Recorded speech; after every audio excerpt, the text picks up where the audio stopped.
motherfucking arena. Hey, Liron. Hey, what's up, Chris? Happy Friday. Happy Friday. For everyone here, this is a recorded space, so try to be nice in general, since things will go on the record. But hold on, let me add a few other folks up. All right, if you say the wrong thing, you will be canceled. All right. So the point of this space, I think, a lot of the other debates and spaces kind of have too many subjects and too many layers of abstractions, and there's just a lot of disagreement because it's just too complicated as a system. So the idea of this is to, while I believe most safetyists believe that Foom is not necessarily possible for Doom, we're going to litigate Foom specifically. So we're not going to talk about whether Foom is required or not. We're just going to look at, through various lenses, how can Foom even occur? How does it happen? What enables it to happen? Potentially what measures could prevent it from happening? How likely is it? So really interrogating and litigating Foom itself. That is the topic of discussion.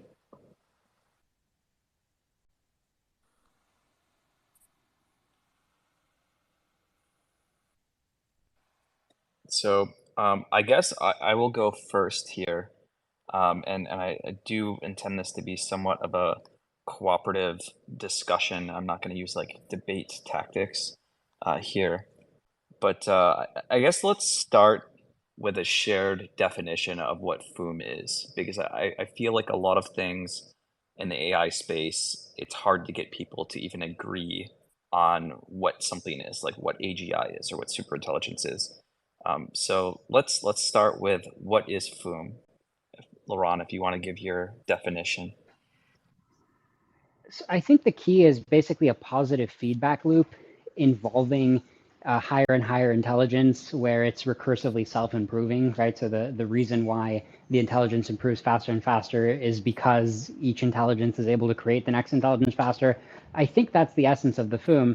And then besides that, it just has massive, side effects, right? Because each intelligence, in addition to creating the next intelligence, is like, oh, look at all these things I can do with the universe. So that's basically my definition. Is there a time component? Because to me, Foom implies, some type of beyond exponential growth, like hyperbolic growth. I mean, I think that even if it was just an exponential or even rapid linear growth in something like IQ points, that would still be pretty foomy. I mean, I think it's still worth calling that foom because it's still unprecedented. And we already see that, there's an exponential growth trajectory of what humans are capable of with constant intelligence because you already have positive feedback loops of resources, right? And economic progress feeding on economic progress, you're already seeing an exponential. So even if you just take the baseline intelligence and start raising that linearly, that might even already be good enough to be called Foom. Got that. Does anyone else have a different definition of Foom they want to talk about?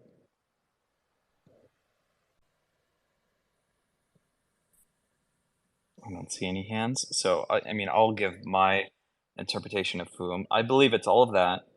I do believe that Foom and the descriptions of Foom that I've heard thus far generally rely on, time. So I would define Foom as, recursive self-improvement that occurs at some beyond exponential rate, like a hyperbolic rate. And this means that, for example, a system might be able to escape a data center in a matter of minutes or hours. Sort of the examples we've heard of, systems being able to escape overnight while people are sleeping, things like that. So, Liron, you think that just self-improvement is enough, or do you think that to qualify as Foom, it would have to escape? Like, what's the timing from instead of like hyperbolic and exponential, what's like the timing in hours or days? I mean, there's a causal linkage, right? There's a connection in my mind from just having really high intelligence to being able to escape.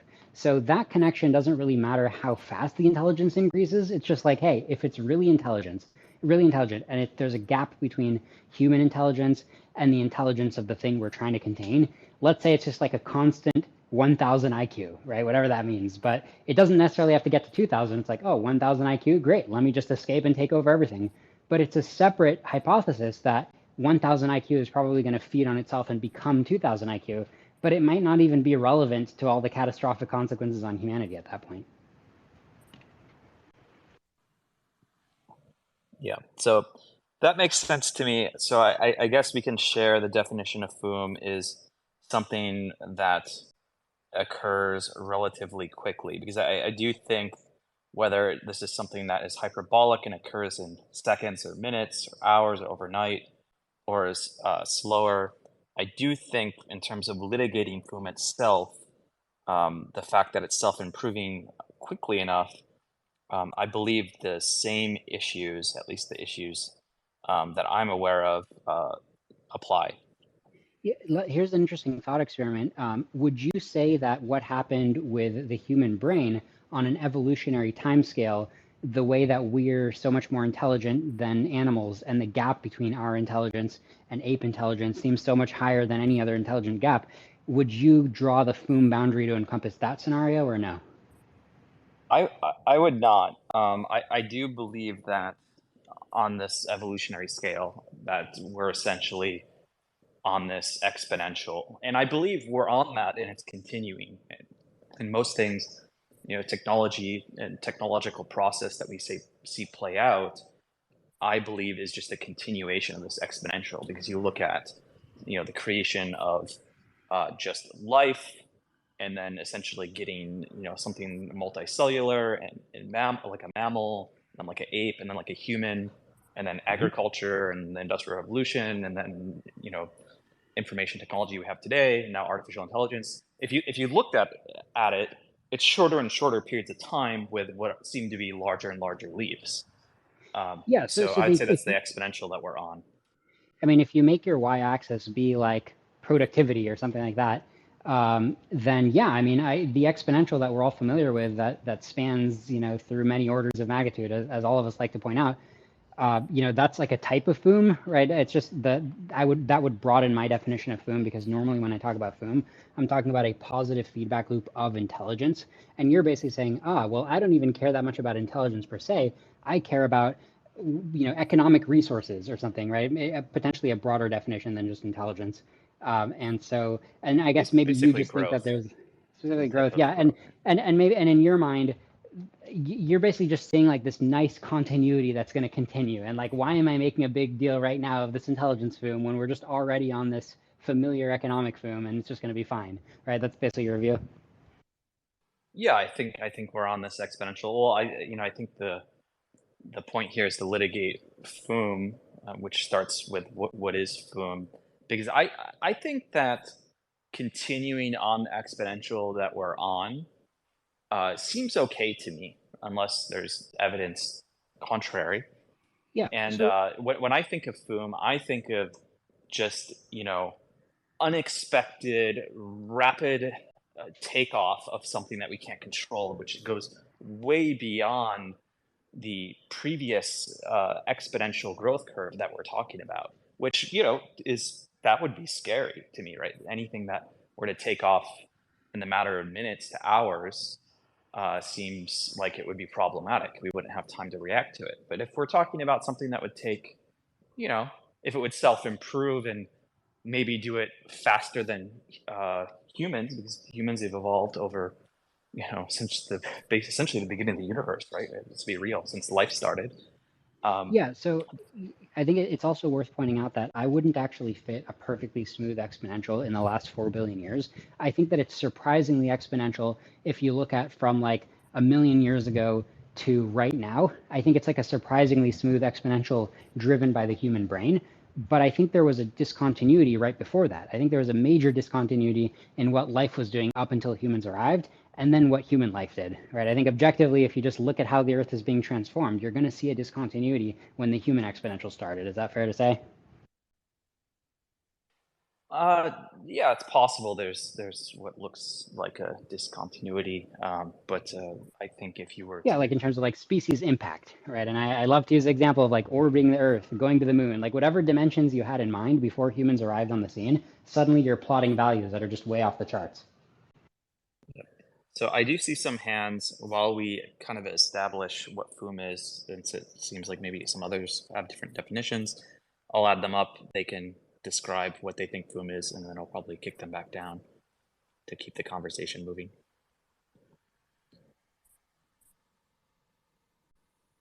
So AlphaGo, I just added you. Alec, I added you. So if you would like to talk about what you believe Foom is, if you want to talk about something else, I'm just gonna kick you back Hi, down so we can move forward. Chris. Can I speak? Yep, go ahead. So, as in, just wanted to sort of understand the context of this space. You said to litigate Foom, and it is the sort of hypothesis for this space is like because there is no Foom, therefore there is no doom. Is that sort of the thesis that you are going for? I mean, just curious.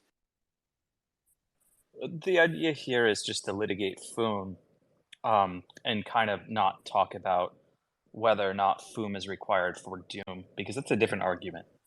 And so we're just trying to understand whether Foom is possible. So trying to really constrain the argument. Hey, Chris, maybe I guess I should just give like a quick 1,000-foot overview of what I expect my position to be, I guess, in this discussion.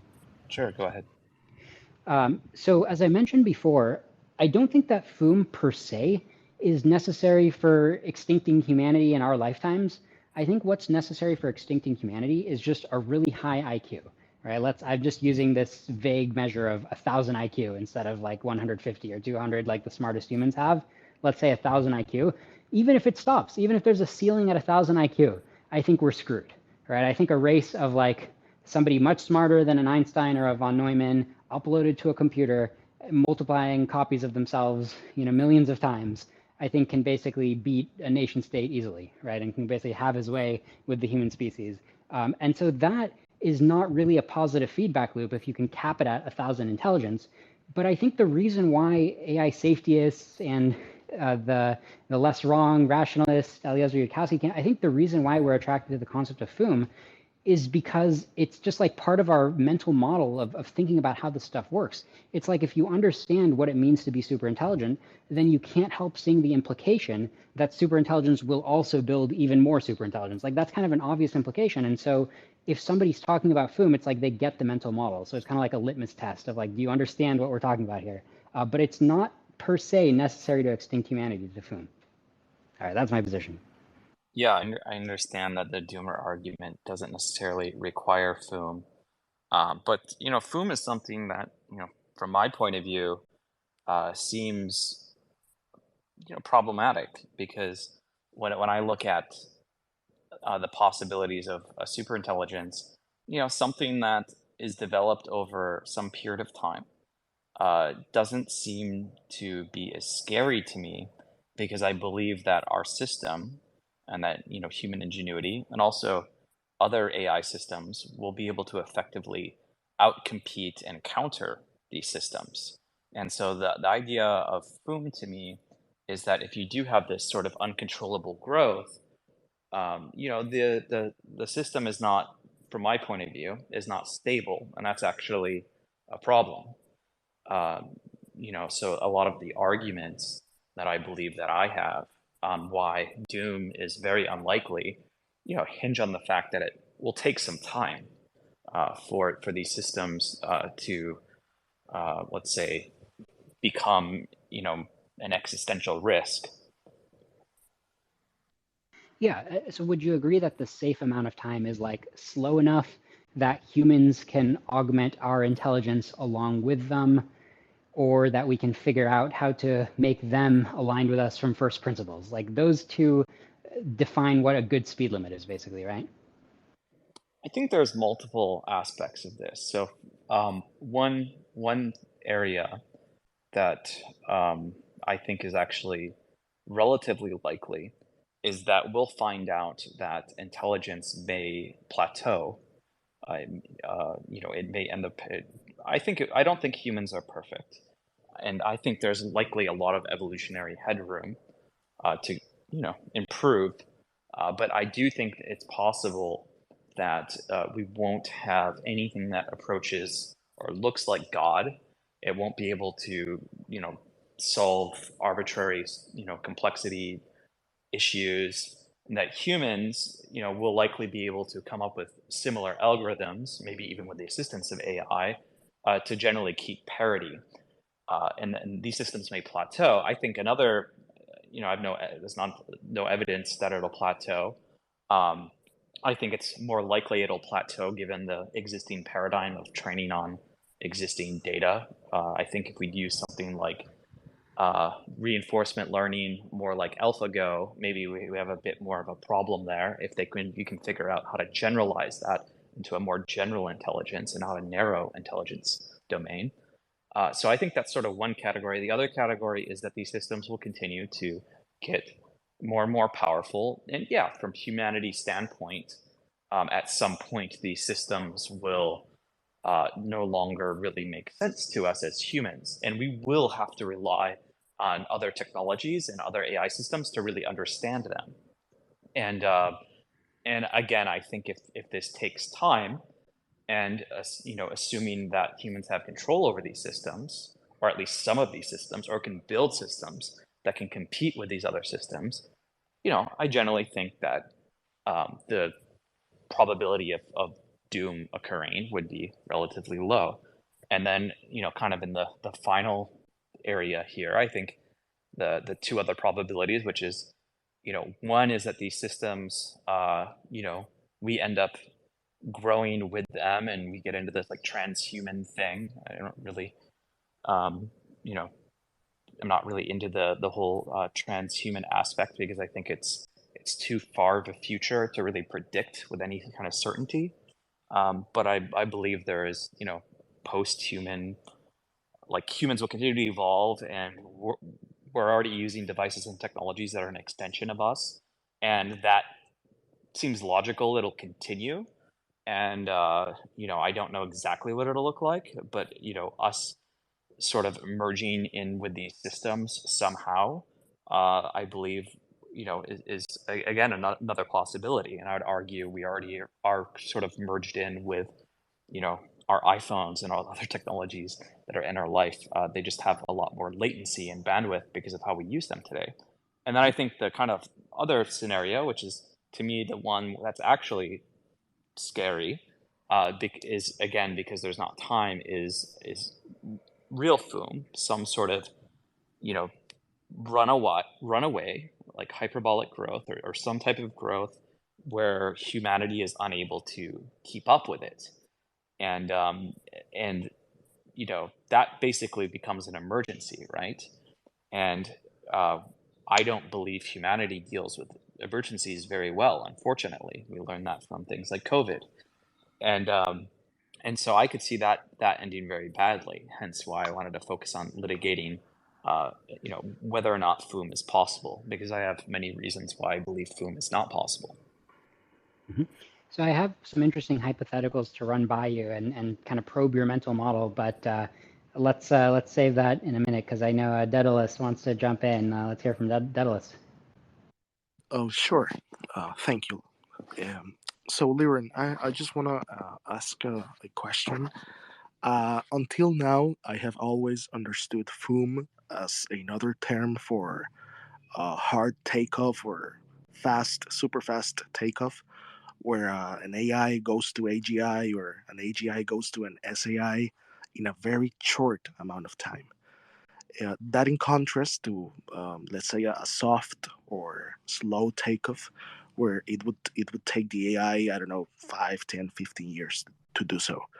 Do you believe in that distinction? Do you think it's useful? If not, why not?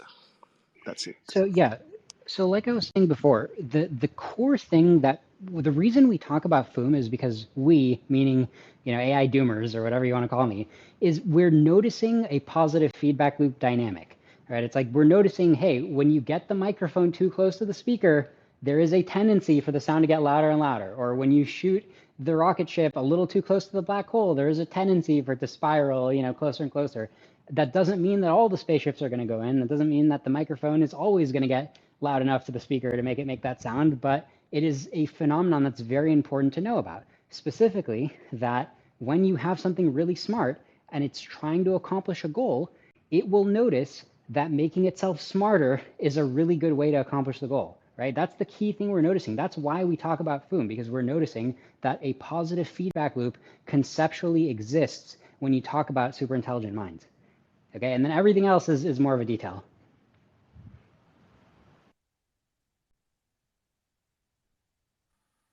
Alec, do you want to go? Your hand has been raised. Yeah, thanks. So I'm kind of new to the concepts of Foom, so let me know if this analogy I'm drawing is not really relevant to the discussion. But when I think about intelligence, I think historically something like, an encyclopedia, something that functions is kind of generally inert within itself, and something that I think of as a tool that is used by humans in our case as a tool to further and propagate intelligence. And so when I think about AI and kind of this hyperbolic evolution of intelligence, I kind of would equate it to almost like a hyper encyclopedia, but something that until it's connected to systems is in itself for the most part, and this is where I think the discussion, the interesting part would be, is something that in itself is kind of inert in a tool until it has access. And so I think that, to me, that access is the point where it goes from something that is an inert tool to something that has the ability to cause harm and have its own agenda met that is something we would not have control over, which in the past, when you look at like nuclear proliferation and things like that, the human in the loop is essentially what has prevented any doom thus far. We don't have auto nuke systems in place that do not have a human in the loop. And so I'm just curious how this relates to the discussion of Foom, and where at what point would something go from an inert kind of hyperbolic intelligent tool to something that is causes destruction? Yeah, so this is a very interesting question because, I just heard Mark Andreessen on a podcast being like, come on, AI is just a tool. Why are you afraid of a tool? So when your mental model is that AI is a tool and all the tools you've ever seen are reasonably safe or have safety precautions, like, okay, a chainsaw, like as long as you don't cut off your leg, it's pretty useful. As long as you're using that mental category, then it seems like maybe AI risk is overblown. But I encourage you to use this mental model. You asked, hey, when does it become not a tool? Think about a chess AI. Okay, chess AIs used to be more of an advisory thing, right? So it'd tell the human like, hey, let me think 10 moves ahead for you. Let me show you some game boards that are 10 moves ahead, and let me show you what might be possible, and then let me know what you think, human. It used to be more of an interplay between the human mind and the AI mind. But today's chess engines, you have the chess engine evaluate the board. The chess engine will tell you a good move, and then you say, why is that a good move? And it's like, look, I can give you some reasons, but at the end of the day, I can't fully explain because I've looked ahead so much and I've used so many deep heuristics and deep pattern matching that it's just like, can Kasparov tell you exactly why a move is brilliant? He can only tell you part of what he knows, right? And so at that point, if you're trying to play chess, if you're in a chess match and you have an AI helping you, you just let the AI do it. So is the AI really a tool when you just need to cede full control and just let it do what it's going to do, and you're just like sitting there letting it do its thing? Right? At some point, when the AI just knows how to navigate a domain better than you, it stops being the way we normally think of tools. And now, of course, you would say like, but I'm the one who can turn it off at chess. And yes, that's true. And so then we add the other component of it's not about chess, it's about the entire universe, right? The video game that it's playing is not on a chessboard, it's on this 3D space that you and I are embedded in, right? The whole computer simulation.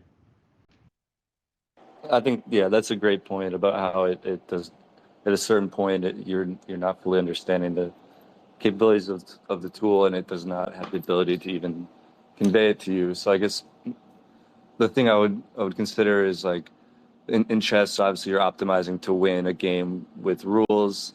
And outside of the game of chess, when you expand this to the universe, there is no inherent optimization function for intelligence. There's only what at some point either humans or AIs are crafting as an optimization function. And to me, that's the thing that should be regulated or needs to have extreme scrutiny over, is what are these things given access to and what are they optimizing for? But I would also argue that you could almost, if you don't give it access and you don't optimize it to achieve a goal, the idea of training hyperintelligence, I think, can be done in an inert way. If it's, again, like, regulation seems important in this field, but it's to me, specifically the optimization function and the access that essentially takes it off of the chessboard and into the destructive realm, which is something that, conceptually we've been dealing with as a society, forever, in terms of weapons controls and, biology and disease control and things like that.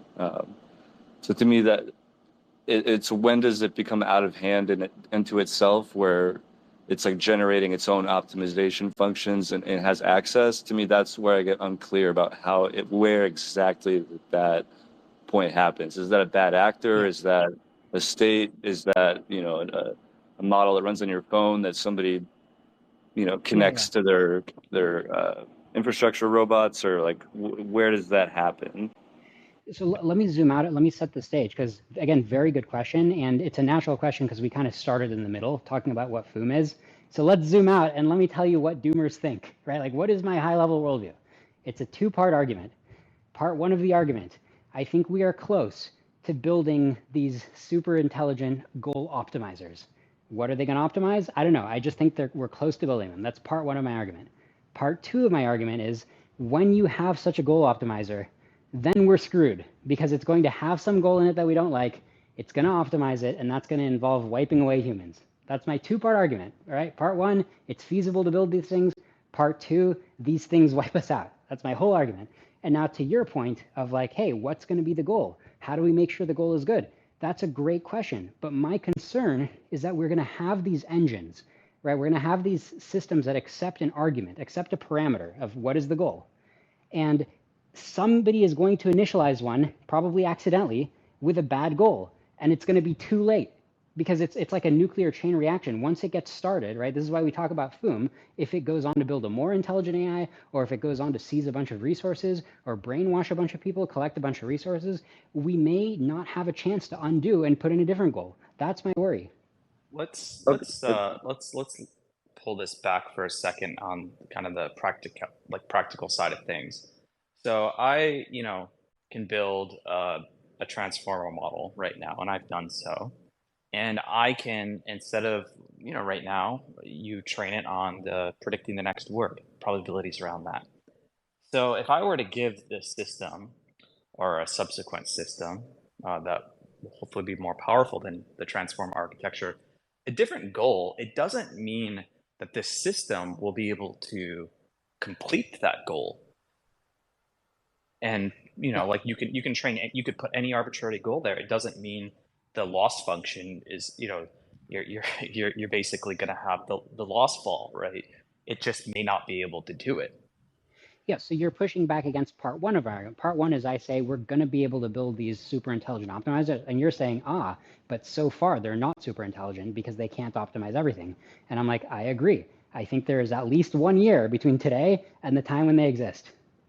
Well, not just that, right? So even if the system were generally intelligent, or maybe even more so than a human, I can't, if I'm going to train my system to accomplish something, I personally may not be able to accomplish it, right? As even with my general intelligence as a human, even if the system in theory was super intelligent by definition, it may also not be able to accomplish it. And this is the issue, because it may not be possible based on the constraints of the system that it's running in. The fact it's running on a server in a data center, it just may not understand the outside environment. It may not be able to accomplish the goals.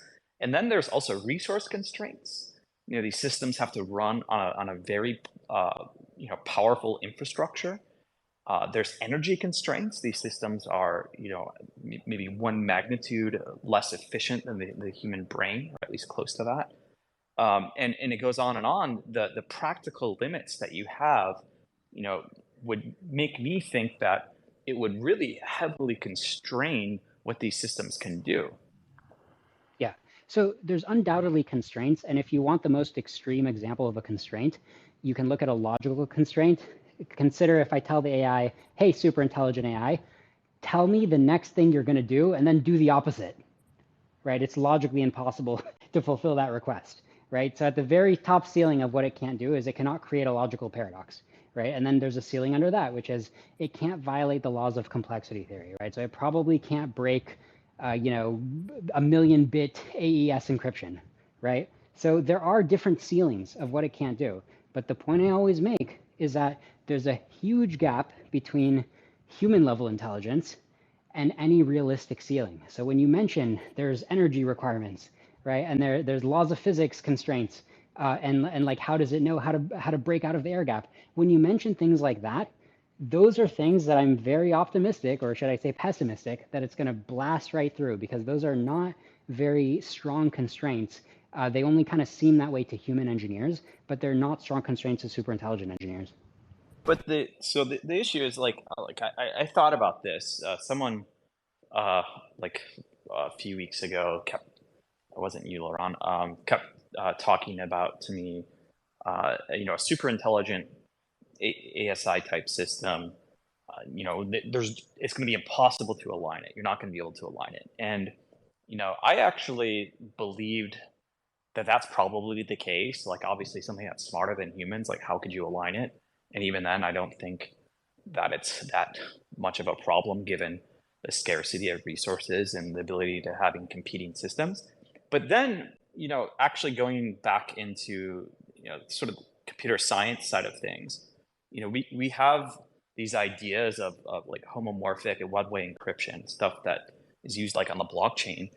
It is entirely possible that you encrypt a super intelligent system, it's in a way where it's not possible for it to self-modify, or even a human to self-modify, just because P doesn't equal to NP. As long as we accept that, it will never have the computational really power doesn't work to like that. break that. You can have an encrypted, a homomorphic secure computation of a superintelligence that you can have a proof where it's like, look, I have a proof that this cannot escape, that this must remain encrypted, and it must be sandboxed. And realistically, it is going to take over the world. Why? Because you probably didn't think of the obvious channel of like, hey, it's going to output a shell script and somebody's going to type it into a shell. And where's your encryption now? Yeah, well, the thing is, we as humans haven't broken 256-bit AES encryption.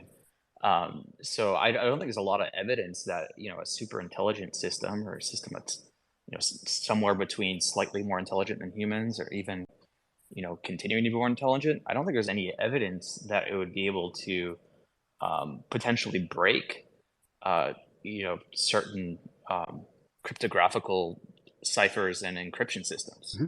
Yeah, so I mean, every security expert knows that when you have a cryptographic system, usually the really fancy encryption part, yes, that part is really strong, but there's like a million ways to just go right around it, right? Like that's not, usually the crack isn't done by cracking the mathy part of the encryption. It's just done by being like, oh, look, I can point a laser at your computer and that'll tell me the vibrations of the monitor, and then that'll tell me what's currently being rendered, and I'll get it that way, right? So there's like a million side channel attacks, for example. So Scott, what I'm hearing is just a real quick, like the current doom tools, let's say nuclear weapons, things of that nature.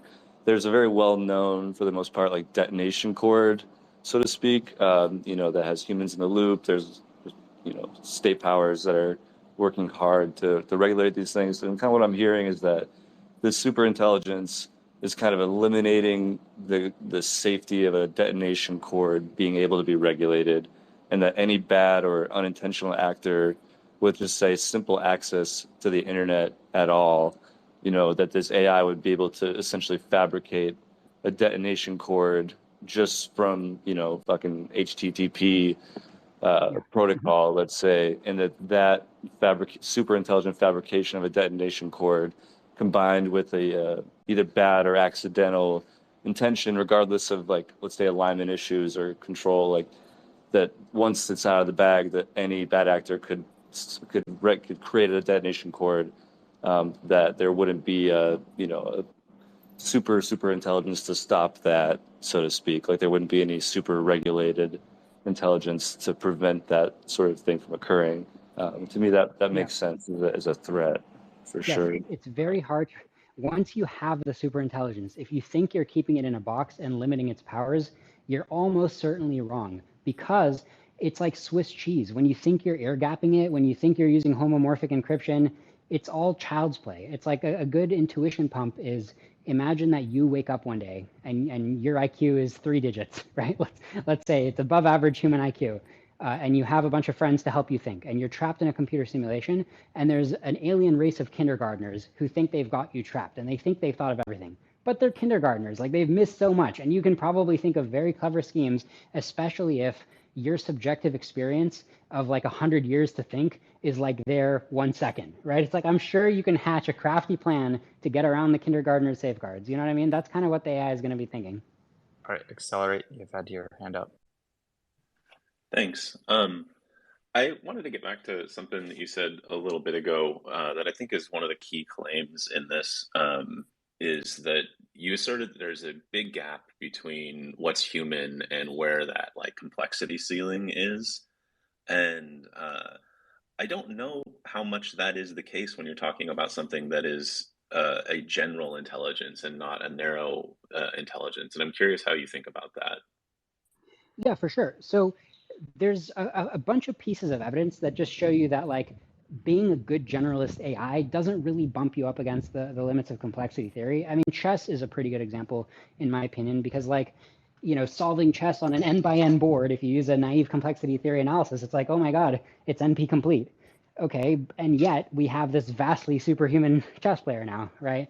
So that is an intuition pump, right? And same with Go. I mean, all of these video games very easily generalized to being NP complete, right? They're like all NP complete. They're all this, in principle, exponentially hard search, and yet AIs are now wiping the floor with us, and the dominoes keep falling. They wipe the floor on the next thing, wipe the floor on the next thing. So that's one piece of evidence. Another piece of evidence is look at what I call a Foom of going from ape to human intelligence. If you were just looking at apes, if we were having this Twitter space, right, 1 million years ago, you'd be like, look, Liron, look at apes. What makes you think that you can just have another biological brain that's that much smarter than apes when you have the complexity theory, telling you that P doesn't equal NP, right? And then sure enough, humans come on the scene and we're getting to the moon, and we didn't really run up against these complexity theory limits, when we go and wipe out an entire niche at a time. I don't find the ape argument particularly convincing. Like, I understand what you're saying, but that's yeah. So if we were having this discussion 1 million years ago, how would you translate your complexity theory argument to that discussion? 1 million years ago, it's hard to imagine. My point more is that I don't think that saying that because we're smarter than apes, things can be smarter than us, I don't think that necessarily is a good argument. Your other one is no. That's not my point. My point is that your argument is proving too much, because you think that you have an argument where complexity theory proves that you can't be much smarter than humans. But that same argument would have proven 1 million years ago that you can't be much smarter than apes, and it would have ruled out the human brain. I'm not entirely convinced by that. Yeah, so just explain, where does the argument not say that, right? Where's the nuance in your argument?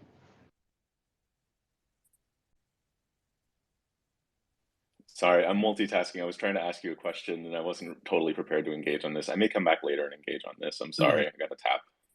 No, it's a good question. I had a long set of questions for Liron, but maybe I'll simplify it and ask, are there any plans or examples of AI systems that are autonomous with the ability to, to have agency?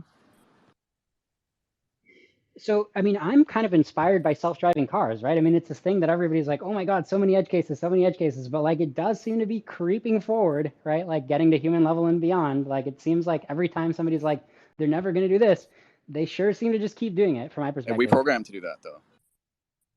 Yeah, we program them to do it, but look at the idea of navigate to a destination. They're getting to the point where the way they decide how to turn the wheel is just like Kasparov playing chess, where they can't quite explain it to you in every edge case. Yeah, but chess is adversarial. Driving is a particular goal, right? That's true, but game theory is actually just a special case of optimizing, a physical system. So the fact that you have antagonistic agents, which is what game theory studies, that doesn't really matter when those agents are just like much stupider than you. Yeah, but why are we giving autonomy to an AI that would have the capability of establishing its own goals? That's like, throwing randomness. Ah, yes, good question. So why would some group of humans build this system that has this big goal optimizing engine? And then, why would we even build a goal optimizing engine is basically your question, right? Yep. Yeah, so this is where I have to explain convergent architecture. So it's analogous to the question of imagine the year was 1940 and you got like ENIAC, right? The first computers, which is just like a switchboard with people like manually moving wires, right? Like really janky stuff. And I tell you, hey, every device in your house is going to run not only on an integrated circuit, but on an entire CPU with an operating system. Like your microwave oven is going to run the Android operating system. And you'd be like, what the heck are you talking about? Why would we build all of these Turing complete engines all over our house, put one on our wrist, right? Like all over the place, an entire Turing complete engine. Why would you do that? And the answer is because it is a universal convergent architecture to have a Turing complete engine. And by analogy, in the future, we can expect that the architecture of these AIs will have a universal goal achiever. That's just how these things play out. It's a convergent architecture. That's everything can be built on such an architecture. And you're already seeing it empirically if you look at the transition from stockfish to the alpha zero, right? All of the latest AIs that are playing these video games, they're using less and less specialized knowledge. They're getting closer and closer to a general goal achieving architecture. So you're seeing the same convergence that you're seeing in your own home with the devices in your own home all running on computer chips. You're now seeing that on goal optimizer chips, you might call it. Does that make sense? It sure does, but we're still the ones that are in control of giving the goals to these systems. Yes, so now you're already falling pretty, I feel like I've already strung you along pretty far because you're basically saying like, okay, maybe we'll build these engines, but the goal inside the engine is going to be good. And that's kind of the last shred of hope, that the first time that an engine can outmaneuver humanity, the goal with which that engine is parameterized is a friendly goal. And unfortunately, now I have to explain the part where we don't know how to define a friendly goal. We don't know what the heck we're doing. We just know how to build increasing capabilities, and we're behind on the idea of how to specify a goal. John, do you want to go? Your hand's been up. No, it's fine. And then blockchain or love of doing. Yeah, so hi. Also, Chris, thanks for actually having a sensible space. Liron, appreciate you discussing this in a relatively grounded manner. Let's get to something interesting. So, you seem to have an implicit assumption over here, wherein a system that is significantly more intelligent than you or others like you could outsmart you and get you to do whatever. In other words, you're assuming a nigh agodic behavior where any end state, such as, say, the extinction of humanity being one such possible end state, can be achieved by a creature which is a creature, entity, whatever the hell you want to call it, intelligence, significantly smarter than you, even if you have safeguards in place. So, firstly, I wanted to demonstrate to me why you're convinced you have an ergodic sampling of end states if there are restrictions as to which actions may be taken. And secondly, um, I'm assuming you are familiar with the basic notion of different eigenvalues, and if you have an eigenvalue greater than unity, you have a divergent behavior. And the question would be, you understand that based on the step size, and the step size is linked to the size or magnitude at least of your eigenvalues, the number of necessary steps to evolve from delta 1 to delta n scales. So, firstly, you'd have to demonstrate that a system that is locked and restricted permits an ergodic sampling of end states based on intelligence alone.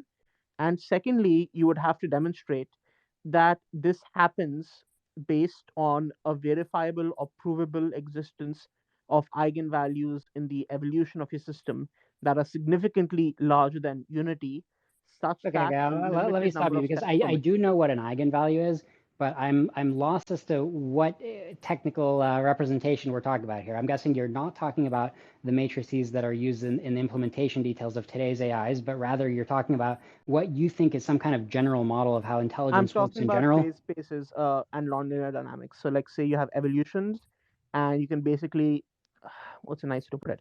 A nice way to put it is based on your eigenvalues and the magnitudes, you will have either chaotic or non-high, basically a Lyapunov exponent scales, and based on your Lyapunov, the degree to which you can Yeah, yeah. deviate So look, changes. I've not. This isn't mapping to something I've heard of. So if you want to talk about this to me, and especially to this crowd, which I think on average is less mathematical than myself, then what you should do is just So give a very I'll be honest. So specific when intuitive AF started, example. I was used to there being at least one guy constantly speaking who's significantly better than me at math.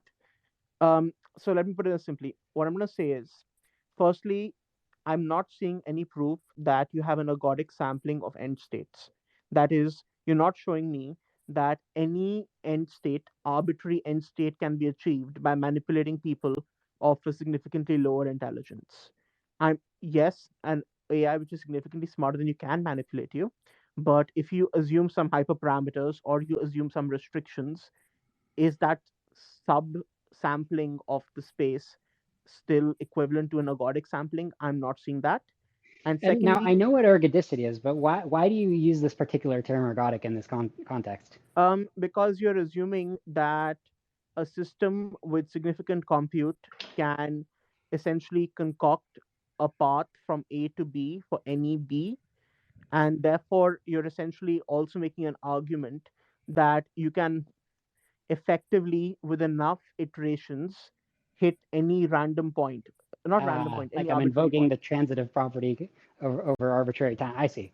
Yeah. Okay. I mean, the transitive property, you kind of get it for free just with this assumption that these systems map goals to action. So it sounds like you're basically saying, hey, based on my intuition about ergodicity and eigenvalues and linear algebra. No. Eigenvalues are a different thing. Eigenvalues are related to a time step question. First question is related to can you get there? And eigenvalues only come to how quickly you get there. But let's get to how can you get there first. Sure, yeah. So I think most of us would probably agree right off the bat that if you had a perfect idealized AI with no computational limitations, for example, AIXI, if you've ever heard of that term, right? It's kind of the computationally unbounded, actually uncomputable AI, but it is logically well defined. Would you say that at least AIXI can outmaneuver humanity? Are you with Can me on you that? outmaneuver a human? Um, so this is the thing I'm not taking for granted. I'm taking for granted, yes, that you're smarter than a human. But I'm assuming over here, so say you have a human, and the human has to follow certain absolute axiomatic rules. So say the human cannot, based on what the AI does, change how it operates in society. Say I have an AI which I use only for drug discovery or molecular synthesis, and the human can only ever use the AI for these purposes, and is not allowed to, based on any results garnered from the AI, make any suggestions to say how humanity as a species should be evolving or how we as a society should be changing. Everything is restricted in terms of how much of an impact it can have. So, would Got it, a got it, got it. restricted capacity to mutate whatever state we are in still result in? It's like okay, I think I get what you're saying. Could I take a stab at repeating? go for it. I think I get your mental model here. You're basically saying like, look, what if we just build up the AI one dimension at a time, right? Like we give it the power of concocting the right protein, right? And then we just like restrict it to combining the dimensions that we've taught it, but it can't like expand out into optimizing the whole universe. Is this what you're talking about or no? Well, there are restrictions on what the AI and what the human is allowed to do. Yes. Yeah, so you're kind of onto one research angle, right? So, and it's related to another research paper coming out of the Machine Intelligence Research Institute where they asked the question of like, can we just make an AI that whatever it does, it has an off button, right? So like worst case, if it starts seeming suspicious in any way, or if it starts killing people or anything, it'll let us turn it off. Can we just do that? And that, if anything, is an easier case of what you seem to be proposing, which is like you're saying like, hey, can't we just build the AI which is like somehow restricted, has hard restrictions that we define, and we just Not don't even take for off the the AI, we restrictions until define it we're for the ready. humans who utilize the AI. As in, the humans are, Sure. we treat the humans as black boxes, and the humans are restricted in what suggestions they can give other humans, and other humans are given strict rules on what suggestions these humans give, which should be discarded. In other words, the actions which the AI can recommend have been restricted, in which case, if your actions are restricted, I would essentially compare actions to a basis vector, and I would compare Yeah. end states to, basically what is the spanning, what are we spanning over here, essentially? Yeah, so this is actually a very interesting area of discussion because I do think there's some, there's some meat on this discussion. And a good analogy would be like, can we build a secure operating system, right? Because today's operating systems have all these zero-day exploits. So it's analogous. The problem of building a safe AI that we can turn off or that we can limit is very analogous to the problem of can we build an operating system that we're just confident that isn't going to allow hacking. And in principle, you can, right? And there's even been some respectable efforts of building a secure operating system from the ground up. It looks nothing like Windows or Mac OS, but people are working on it and they have theorems about it. But the issue is when you just plow forward, when you're not ridiculously careful, the problem is you fall into this basin of attraction. You fall into this convergent space where it's like this Turing complete, or in AI's case, goal optimization complete chaos, right? Like if you're building CSS, you're like, hey, can we just make sure that CSS isn't hackable? It's like, nope, CSS is now Turing complete, even though it was just supposed to be a styling language. These languages just want to be this chaos, right? That's kind of like the natural evolution when you're just doing research and you're That's, not by the way, so you super understand, careful. when you say chaos, that's why I was getting at lambdas, which we can get to a second thing. But it's like, are you familiar with bracket notation? Yeah.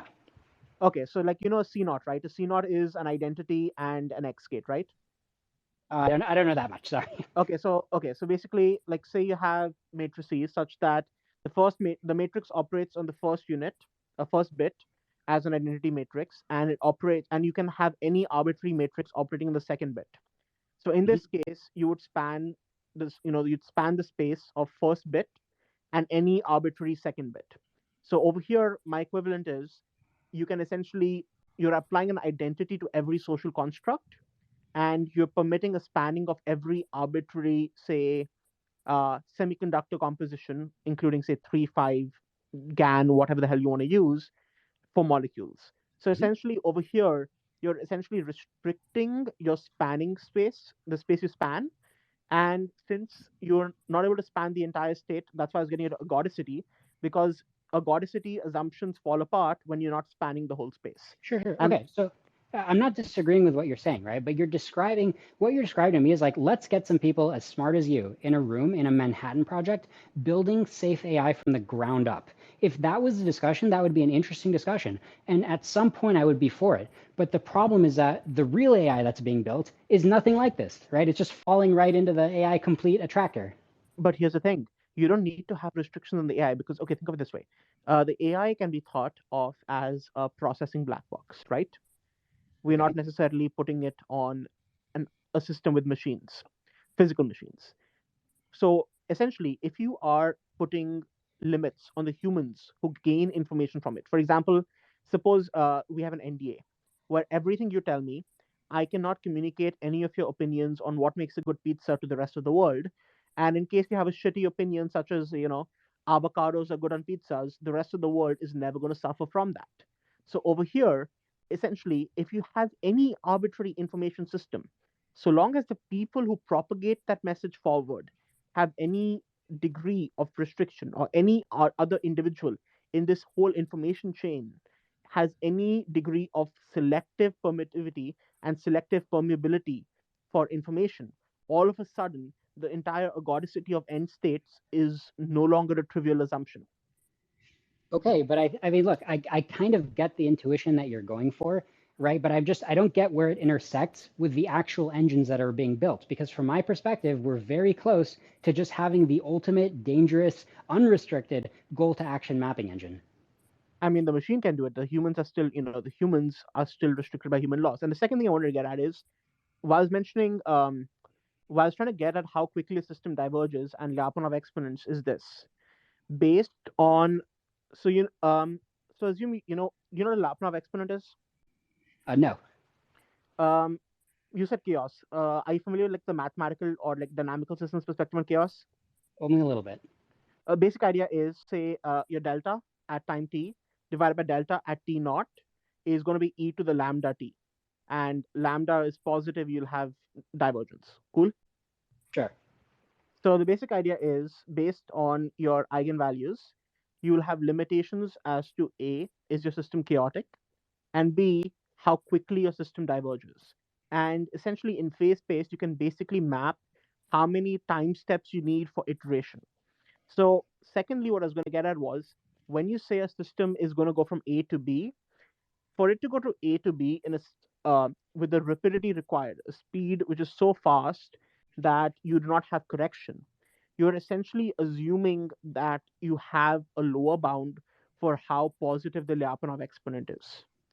Okay, And but by the way, this is, like I said, this is getting very mathy, but let me ask you this. What is the relevance of what you're saying to GPT-5? If GPT-5 is a really good goal to action mapper, what's the relevance of what you're saying? because here's the thing, when you assume, okay, you're approaching this entire debate with the assumption that I need to demonstrate that the system will be safe. I'm approaching it as why don't we try asking you to demonstrate why the risk exists?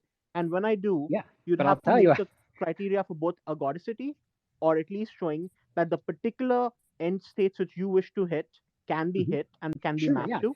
Yeah, I mean, but this And isn't, it's not a secondly, they hard can be question. hit It's just so an fast. algorithm. It's an algorithm that keeps trying to map to the goal. Like, we have these kind of algorithms. You just keep asking, what's the next step? Like, when you look at AutoGPT, right, and it trying to, when AutoGPT, if you type in AutoGPT, make me a business that spits out $1 million in income, okay, you watch what AutoGPT does, it gets stuck because it doesn't map to the perfect next action. But can't you imagine that it would map to a better next action? Like, where are you getting off here? That the human is still capable of choosing to discard any suggestion given forth, and Yeah, that but you put it in a restriction loop. You limits put it in the a loop. states you It's can literally, reach. I'm showing you the code. The code is, you take GPT-5, you take AutoGPT. AutoGPT says, give me the next action toward building a business that's going to make me $1 million, execute it, build me the next one, and then you go to sleep. So there's no human in the loop. So where is your ergodicity theorem stopping this chain of events? Why is that There a is a human in problem? the loop right now, isn't there? Why is that a problem? Well, let's finish out.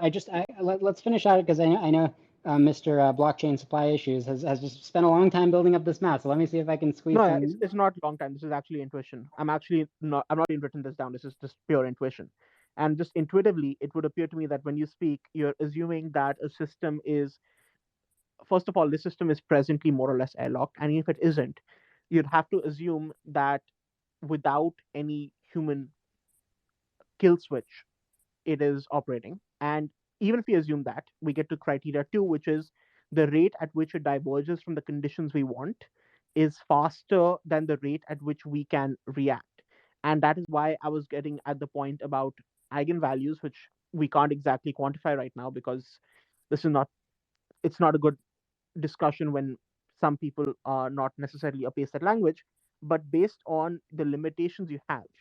So this is actually a bit more polite way to put it, which is, you will essentially get a greatest lower bound, which is going to have to apply for what is you'll have a greatest lower bound for a decision of, at this point, we need to consider that we have anything more than this is unsafe.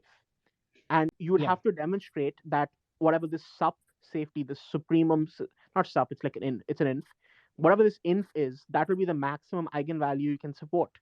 But until and unless we know that we're hitting that eigenvalue, any system that is even spiraling out of control is not spiraling out of control faster than we can necessarily work to correct. I finally get what your claim is. The reason you're busting out all this math and these mathematical intuitions is because you think that there just can't be a super fast Foom, because it's just going to like do a few steps and then it's going to struggle and then we can like cut it off. That's like your mental model. You understand that I don't operate based entirely on vibes. Like I know I use intuition, which is No, I know. influenced a lot by I'm my just math. repeating what your claim is because it took me a long time to put your claim in context. The context of your claim is you think that Foom can't operate that fast relative to the current human scale.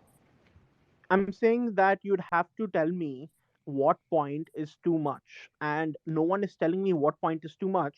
And if we assume, if you can't tell me what point is too much, for every point I give you, you can give me a point, say I give you a point x, and you tell me to give me a point x minus epsilon. Well, we can continue this indefinitely until we basically reach negative infinity, can we not? So my point Yeah, is essentially I will treat the argument more seriously if you can give me like an infimum such that anything greater than this infimum is a problem. But I'm not seeing sure. that Yeah, it's infimum yeah. here. Anything that can map goals to actions better than humans is a positive feedback loop problem. That's my claim. All right, let's here. I see AlphaGo is raising his hand like crazy. Let's go, AlphaGo. Hold on. Love of doing. He's had his hand up for a long time. Okay. Yeah, I was gonna continue along this thread that you guys were pulling on. In terms of like you were mentioning like the speed at which it would occur. And like Bro, it doesn't matter. The speed doesn't matter. Why are we arguing about the fucking speed? Nobody's talking about like I just don't understand why we're on this point. Like, have we not fucking talked about this like 5,000 times? You can keep going. Sorry, I'm not trying to cut you off, but I'm just like, what the fuck? Why does anybody care? Does it not matter because like, hey, even if it takes 50 years, which is probably No, feels no, a no, bit no, slow. no. Because we can boil down your essential claims to something that is actually much easier to justify for you, and we don't have to argue about all this bullshit, which I find people get stuck in, and we just like sort of fundamentally disagree about this. Like, Yeah. we all have priors about how optimization works, that you end up having to pay a cost to optimize something, and that cost increases as you sort of saturate the gains you can find. Whatever. We can talk about how those dynamics go. None of us know exactly how they're going to work. We can't actually plot out the flops to capabilities, graph or anything like this, right? We don't fucking know. Okay. Your claim is about once a certain minimum threshold of capability is achieved, then things happen. Certain bad things happen, right? Yeah, I think it kind of leaves our grasp, right, and starts feeding on itself. Right. Okay. Well, this is something that we can talk about. Well, I was Love of gonna doing. mention Please it go ahead. in Sorry. the context of like maneuver warfare, just because speed is really important in that context, in the context of warfare and whatnot. And I was just kind of wondering, like, because I get this idea that if you have like a general agent or whatever that is more intelligent than a human being can be in a number of different domains, whatever, it can do a number of different things. But even still, right, like if you were to take the smartest human, or like the theoretically smartest human being, and put them in the body of Alexander the Great 2,000 years ago, like, do you think his outcome would have been much different, right? Like, I don't, I just, it's, I think, hard to realize that there are a number of different actors all the time, and reality is constantly changing, and that means you need to be everywhere all at once, taking in a lot of different feedback. You need to be doing a lot of different analysis on this feedback, and then synthesizing things from many different places in order to be able to take the correct actions in all of these different Yeah, look, environments there's a lot of apes. multiple There's a lot different of little apes. How are you going to scopes. fight off all the apes? Well, so the difference between apes and human beings is that we have language, right? That's what allows us to generalize. Apes do not have the Okay, ability why to didn't you say generalize. so? That seems like an important point. Pardon? That seems like a really key point. Like you can't really make your point without pointing Yes, that but out. I don't. So like one thing about like these architectures and whatnot, I just don't see anything fundamentally different about their forms of cognition. I think that they will still end up using concepts the way that human beings do, and that's why like a lot of these arguments, I can't fathom like a different form of cognition, and maybe that's my own failure mode. But Yeah, no, until somebody gives I me, agree with you. I agree with you. Like I do think that we are, we need a word for it. I call it AI complete, right? But we are kind of like, we're above the threshold where I can tell you the concept of like optimize anything in any domain, and you can get it and you can take a stab at it, right? You can make a respectable effort, and an ape can't. And that is like a very important threshold that I think we're above, but I think we're barely above it.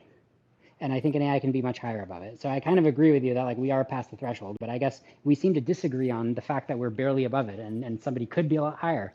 Like But the one form of cognition that I have thought about a little bit is like this idea that you could have an agent that is aware of how its weights are affecting its own concepts and whatnot. And on a long enough time scale, I think you could have like an agent that subverts a bunch of different systems. But even if you did that, like it's almost meaningless. I think. But either way.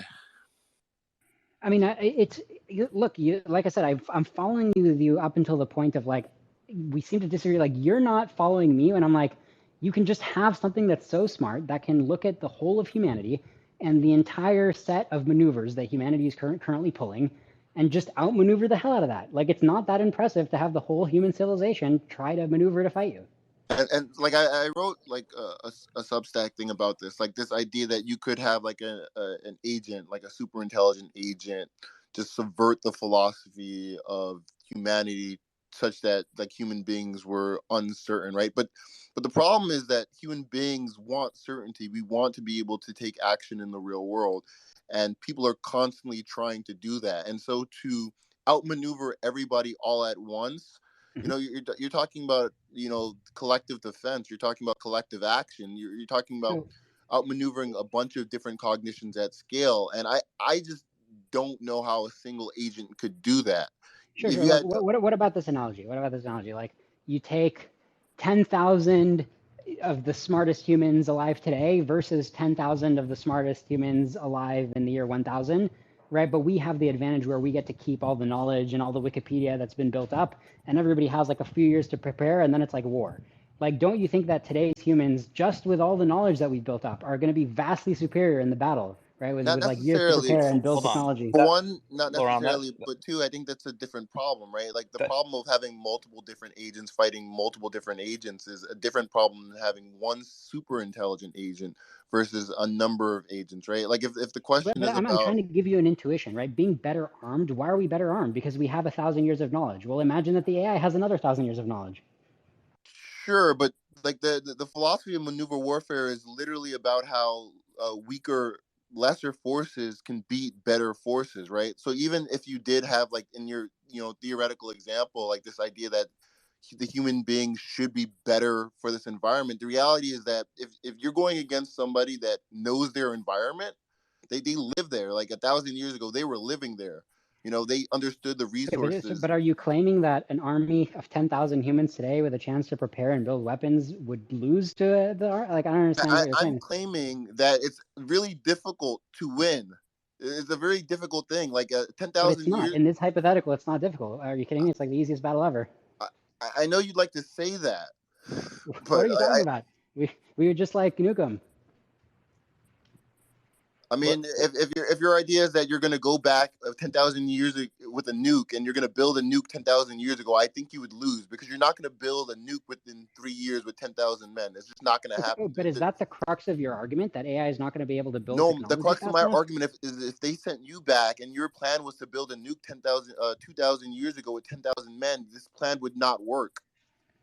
Well, hold on. I mean, my hypothetical, which I would argue is analogous in the relevant sense to AI, is let's say you get 100 years to prepare. You both start with the tech tree, right, of the year 1000, okay? And then you both get 100 years to prepare. You get a couple generations to prepare. I think you can see, like, this is not going to be a fair fight. So if you had 100 years to prepare, this is a much longer time scale. And so, you can and maybe you can't get to a nuke. Maybe you won't get to a nuke. But whatever weapons you're going to get with, right, they'll at least get to guns, okay? And guns are a pretty damn big advantage. Depending on the timeline, you probably would get the guns. Okay, so Bro, I'm just you're trying to build an ceding way intuition. too much ground to this fucking I'm trying to build an retarded intuition argument. that you just have a more powerful agent. The same way that humans who know about guns can then build the guns and beat you. It's like, how are you not seeing the analogy? Guys, I'm sorry, but this whole thing, like you're getting lost in these analogies that are so lossy. Like they have no relationship to reality. I think it's I do agree with that, Bates. Like what the fuck is Okay, going on? so now you kind of agree with it. So you're not objecting to my claim within the analogy. You're just objecting to whether the analogy actually applies to the current situation. Correct. Yeah. So I mean, look at the connection. The connection is I'm making a connection where the knowledge that humanity has accumulated over 1,000 years, watch this, humanity in 2023 versus whatever you think humanity in 3023 is going to be like. Don't you think that the same analogy, right? What They're going to makes beat you us, think that big boy here, you've unlocked the boss battle? All right. Welcome. You can move some folks off stage. Just I don't want interruptions right now. What makes you think scraping data off the internet gives some sort of like large LLM better priors about like the physical world and how to engineer devices and technologies in it, right? Like Okay, so we're making a big context shift. Yeah. So let me zoom out and point out where the current context is. So my two-part claim is, part one, it's feasible to build these super intelligent goal optimizers. Part two, they will kill us when they exist. So now you're going back to part one. You're saying, let's talk about whether it's actually feasible to get there, right? Bro, you said GPT-5 was gonna fucking kill us. Like, he's addressing that. Yeah, correct, which is part one, because I didn't say GPT-5 was going to kill us. I said one of the next No, but iterations. you're like freaking out. You're like pissing your pants about GPT-5 coming out. That's like not if they what I open said. source I know. GPT-5, like, Ask me what the probability is that GPT-5 will kill us. Go ahead, tell me. 1 to 5%. Okay, so that is worth freaking out about because that's crazy when the stakes are, you know. Bro, that estimate is legitimately crazy, bro. What the fuck? That's delusional. 5%, 1 in 20 chance, bro. Laurent, okay, well, I think your mom is delusional. So how about that? Let's take it back a bit. Why? What? No, this is crazy, dude. I'm gonna call it like it is, bro. That's a crazy estimate. There's no pathway where that makes sense. I'm calling it like it is. All right, let's. Yeah, sorry, but let's hear it. Can we hear the justification on the 5%? Okay. Yeah. So what I believe in confidently is, like I said, part one of my claim that we're going to get to a point. It is feasible to get to a point, whether it's GPT-5 or GPT-50. No. We're talking about GPT-5 has a 5% chance. Yeah, because what I'm about to tell you about GPT-5 is going to be a low probability version of what I would tell you with high probability about GPT-50. Okay, so with GPT-50, I would tell you that it's going to be really good at predicting the next word. This is like some duck-sized horses or duck-sized duck shit. So right with GPT-5, the thing that gives me the 1 to 5% doom probability about GPT-5 is the chance that it will succeed at what it's trying to do. You realize if it succeeds at what it's trying to do, it will be ridiculously dangerous. What is it trying to do? Be really good at modeling what the next word is. Okay, if it's actually good at that, if it's actually super intelligent at getting the next word, then you can prompt it with things like, you can tell it a really complicated problem. You can say, hey, all the world's smartest scientists got together in the year 2050, and they said, what is something that we can build to end the world? You know, questions like that. And then the scientist said blank, right? And then it completes, you know, a historical record of what these brilliant scientists said, right? So like in principle, if it's good at doing this kind of stuff, then it becomes a generalized goal to action mapper because it can answer these really hard questions. Why do you think the things it's going to output are like feasible and likely to occur to the degree that you're saying 1 to 5% chance of them actually materializing? So by the fact that you're asking that question, it sounds like you've already accepted something that I've already said, which is that if it was really, really good at doing what it's trying to do, that would be dangerous. It sounds like you're already accepting Bro, that. it's completing the next token. Like, we can talk about whether or not there's like RL on top of that to like go and do internet tasks. Okay. Yeah, when you're saying, bro, it's completing the next token, you're implying that a really good system at completing the next token wouldn't be dangerous. And I'm pointing out, this is actually something that's pretty obviously true. It's not hard to defend. You need causal levers to be dangerous, and you need to understand how to actually take actions at a detailed, like universe compilable level sure. in order for there to be real danger. So let me point out to you that there is a logical connection. An ideal system, if it was godlike at predicting the next word, it would also be godlike at optimizing the universe. Going back to GPT-5, not like reading the fucking Miri Bible right now, praying to the super AGI God that's going to kill us all, right? That's not what we're talking about. We're talking about GPT-5 and its ability to give instructions to humans or to computers that are going to that results in a 1 to 5% chance of the world ending. Yes. We're trying to just nail that Yeah. down. So let me And I repeat don't my- hear it. Yeah, my It's not- answer is because it's not if it there. were really, really good at doing what they're trying to make it do, it would be dangerous. And I think there's a 1 to 5% chance that it might successfully be really, really good. Where do those numbers come from? Like, I'm just simply asking the same question again. Like, where Yeah, do so the it's an numbers? order of magnitude answer. I wouldn't be comfortable telling you that it's a 0.1% chance, and I also wouldn't be comfortable telling you that it's a 50% chance. So 1 to 5% chance is the only thing I Where do you feel get the comfortable order of telling you. magnitude? Why do you say it's this one or that one? The loss function for GPT-5 might not even be just like cross entropy minimization. Might be a whole. I already different said that. It may very well be some RL like It objective. probably. I mean, people know enough, right? People talk. So, it's not just next token prediction. And then, of course, like that gives you enough, like the uncertainty there. You could project whatever you want there, and you could say, oh, yeah, it's going to be trained on the God loss function. It's going to figure out everything in the universe. No, but what data is it going to learn on? It's going to learn on examples. Right. It's going to be like Web GPT, bro. I'm glad you asked. I'm glad you asked, because at some point, these training, it will generalize out of data. We're already seeing it do that. People already get surprised. There's a funny video of Jan LeCun saying, like, it's not really going to know physics. If nobody's ever prompted it with, a book on a table and then moving the table under the book, what happens, right? It's not going to know enough physics to answer that. And then, like, sure enough, it does, right? So it's able to make some amount of reasoning beyond its exact training data. Yeah, that doesn't imply that the world ends, though. That's analogization.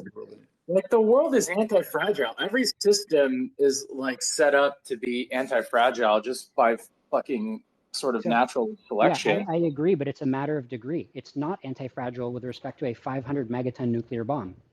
500, but like, well, it's not anti-fragile with respect to a sufficiently large asteroid impact. A system that is made to resist nuclear attacks, by the way.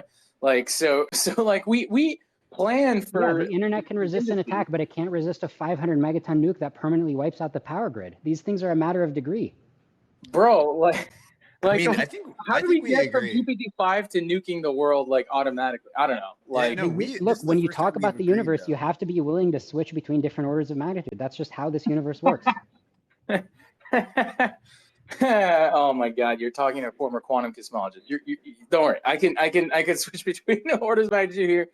But like, look, I think like next token prediction, it's like, oh yeah, man, if I could predict cross entropy on a really long time scale, I can like optimally control the world like on paper, right? But then the thing blockchain was struggling to say was that the world is chaotic. There is the theory of I'm chaos. really happy you said what you just said, by the way. This is huge. If you could predict the next word, then you can control the universe on paper. If no, not the next word. Like, if you could predict all the way in the future, right? Like whatever sequence you want, it doesn't matter if it's words or like video or degrees of freedom, whatever. Like, it's provably impossible to do this by the laws of fucking physics and mathematics, like in chaos, like period. I mean, we keep covering this. It's not provably impossible. It's really what you should expect. It is. No, dude, like I can tell you, like it's fucking impossible. Like Lyapunov exponents, like if you have some fuzz in phase space, it blows up exponentially over time, and everything has some fuzz because you have thermal noise, you have quantum noise. Has fuzz, but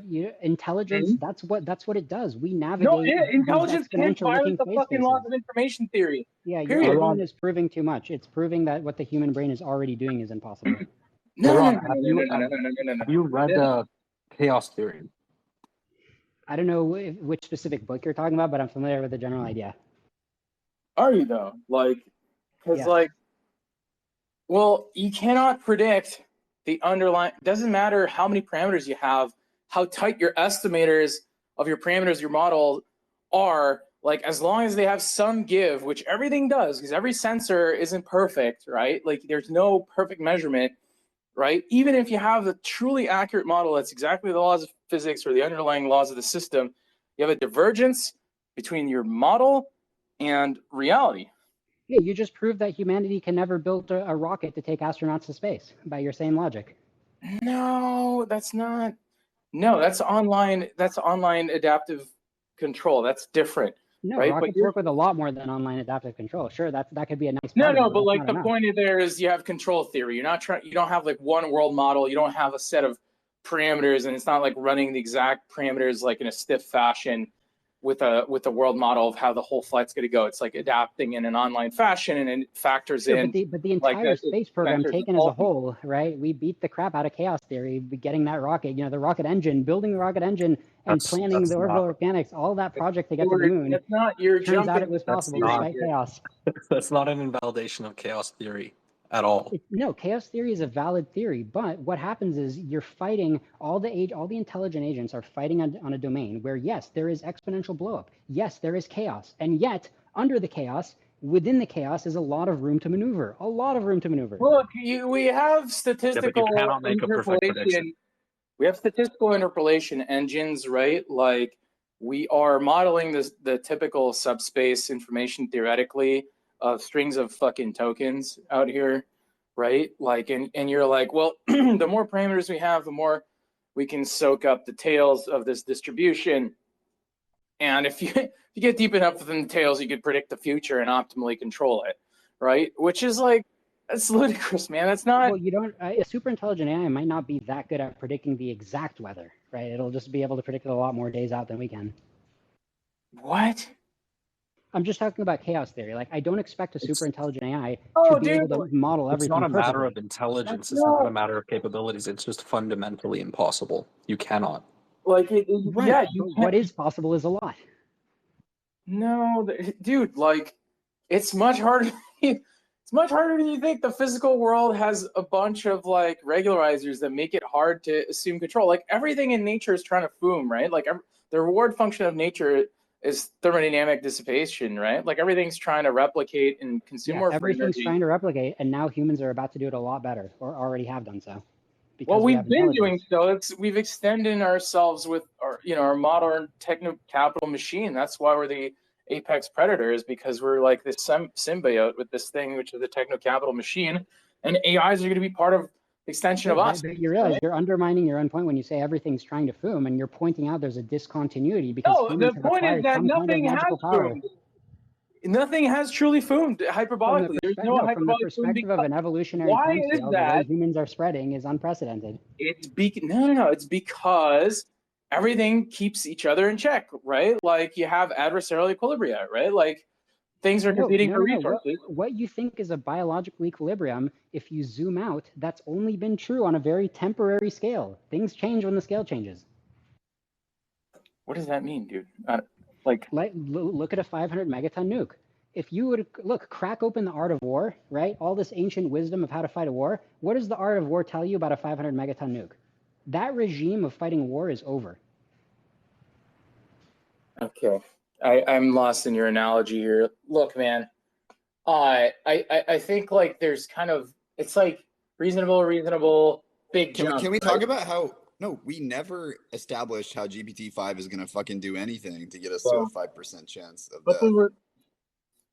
Like, so GPT-4 should give us what percent chance of death, right? It's out now, so that's a non-fictitious thing we can, like. Sure, if you never improve the engine, the underlying engine of GPT-4, and you just try to build more auto GPTs and kind of harnesses around it, very small, maybe 0.1%, something like that, but like, because we don't know what we don't know, right? We don't know if like a certain method of prompting it turns out, like auto GPT, if you tell it to make $1 million business and it kind of flames out, like it just can't do it, maybe there's some really good prompt engineering where suddenly it's like, oh, holy shit, it can do it.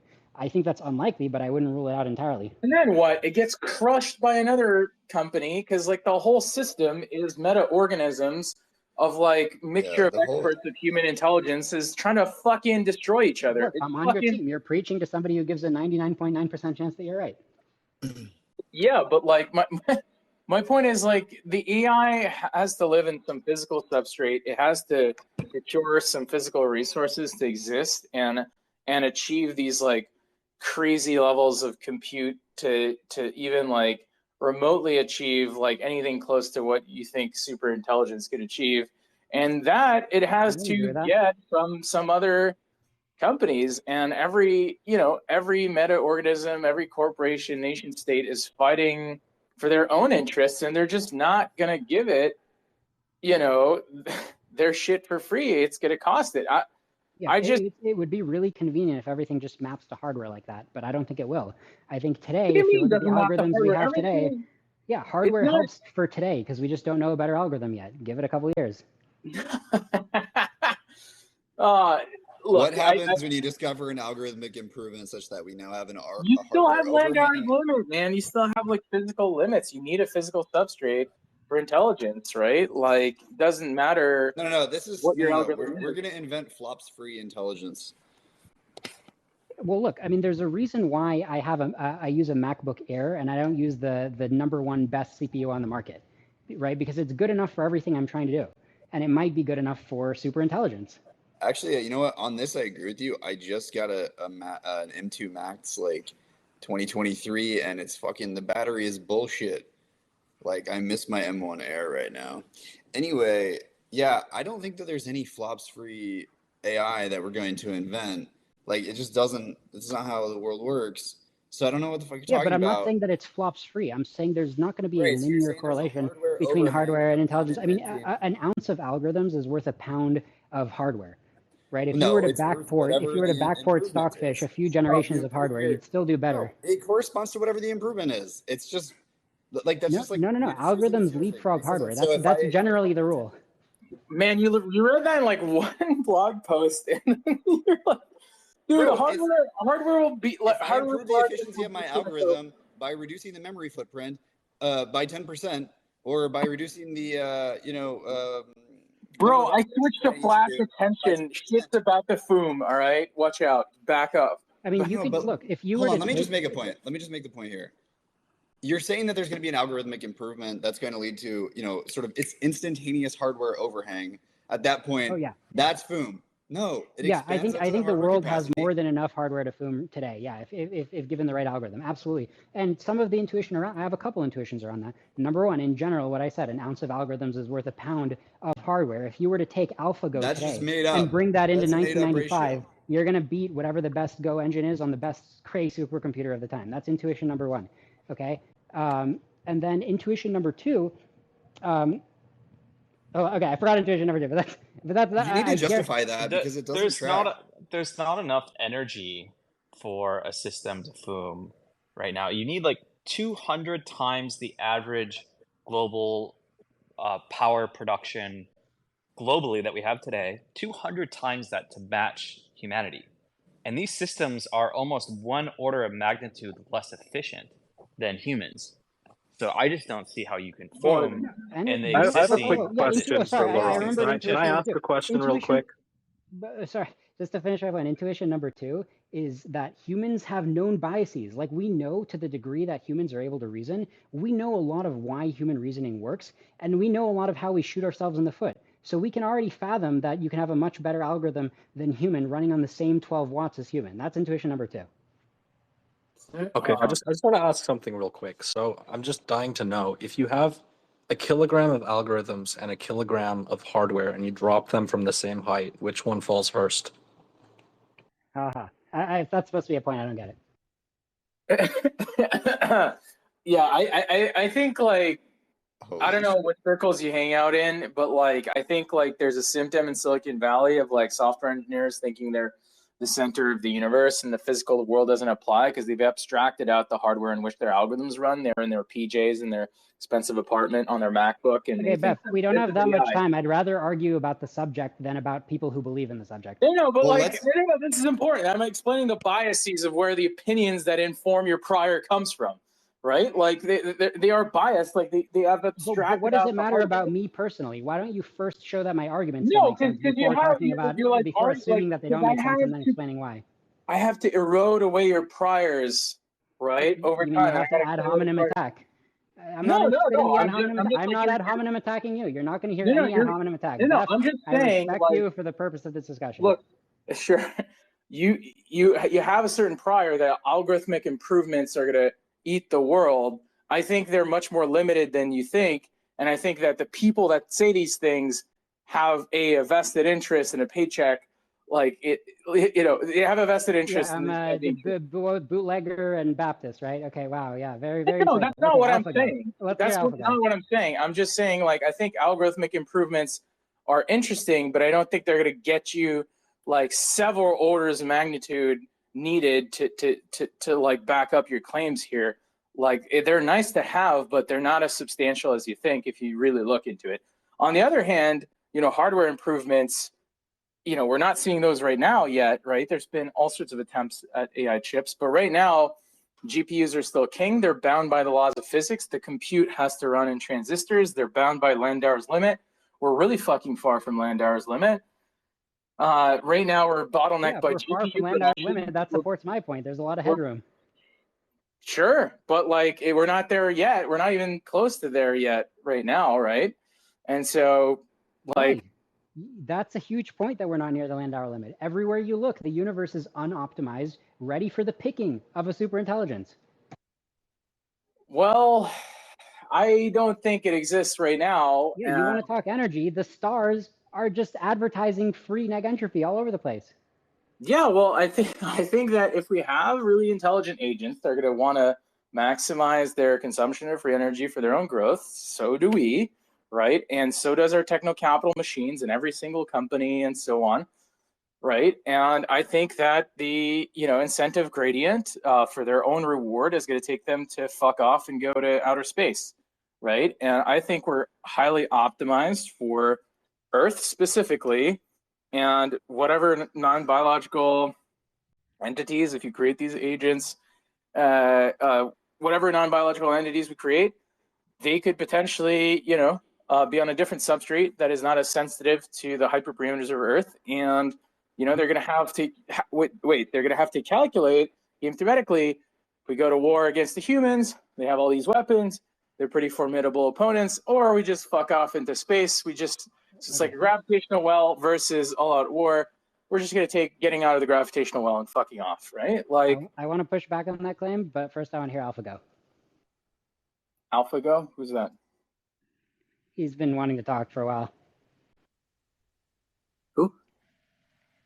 All right, never mind. Is this AlphaGo in the room with us now? Yeah, I think I hallucinated AlphaGo. All right. Holy shit, bro! You're already asleep. AlphaGo. This is a nightmare. AlphaGo, speak. Yeah, I don't know who that is, but yeah. So, what you? I don't get. I added him. Okay, I thought I don't see him. I don't see him. Okay. Oh, hello. Okay, AlphaGo, just I guess jump in if you need to. But so let me respond to your point. If AlphaGo, oh, he's speaking. Okay. Hi. Sorry, I just went to eat lunch, so I just came back. I might have missed some segments, but since the topic of this chat room is hyperbolic Foom.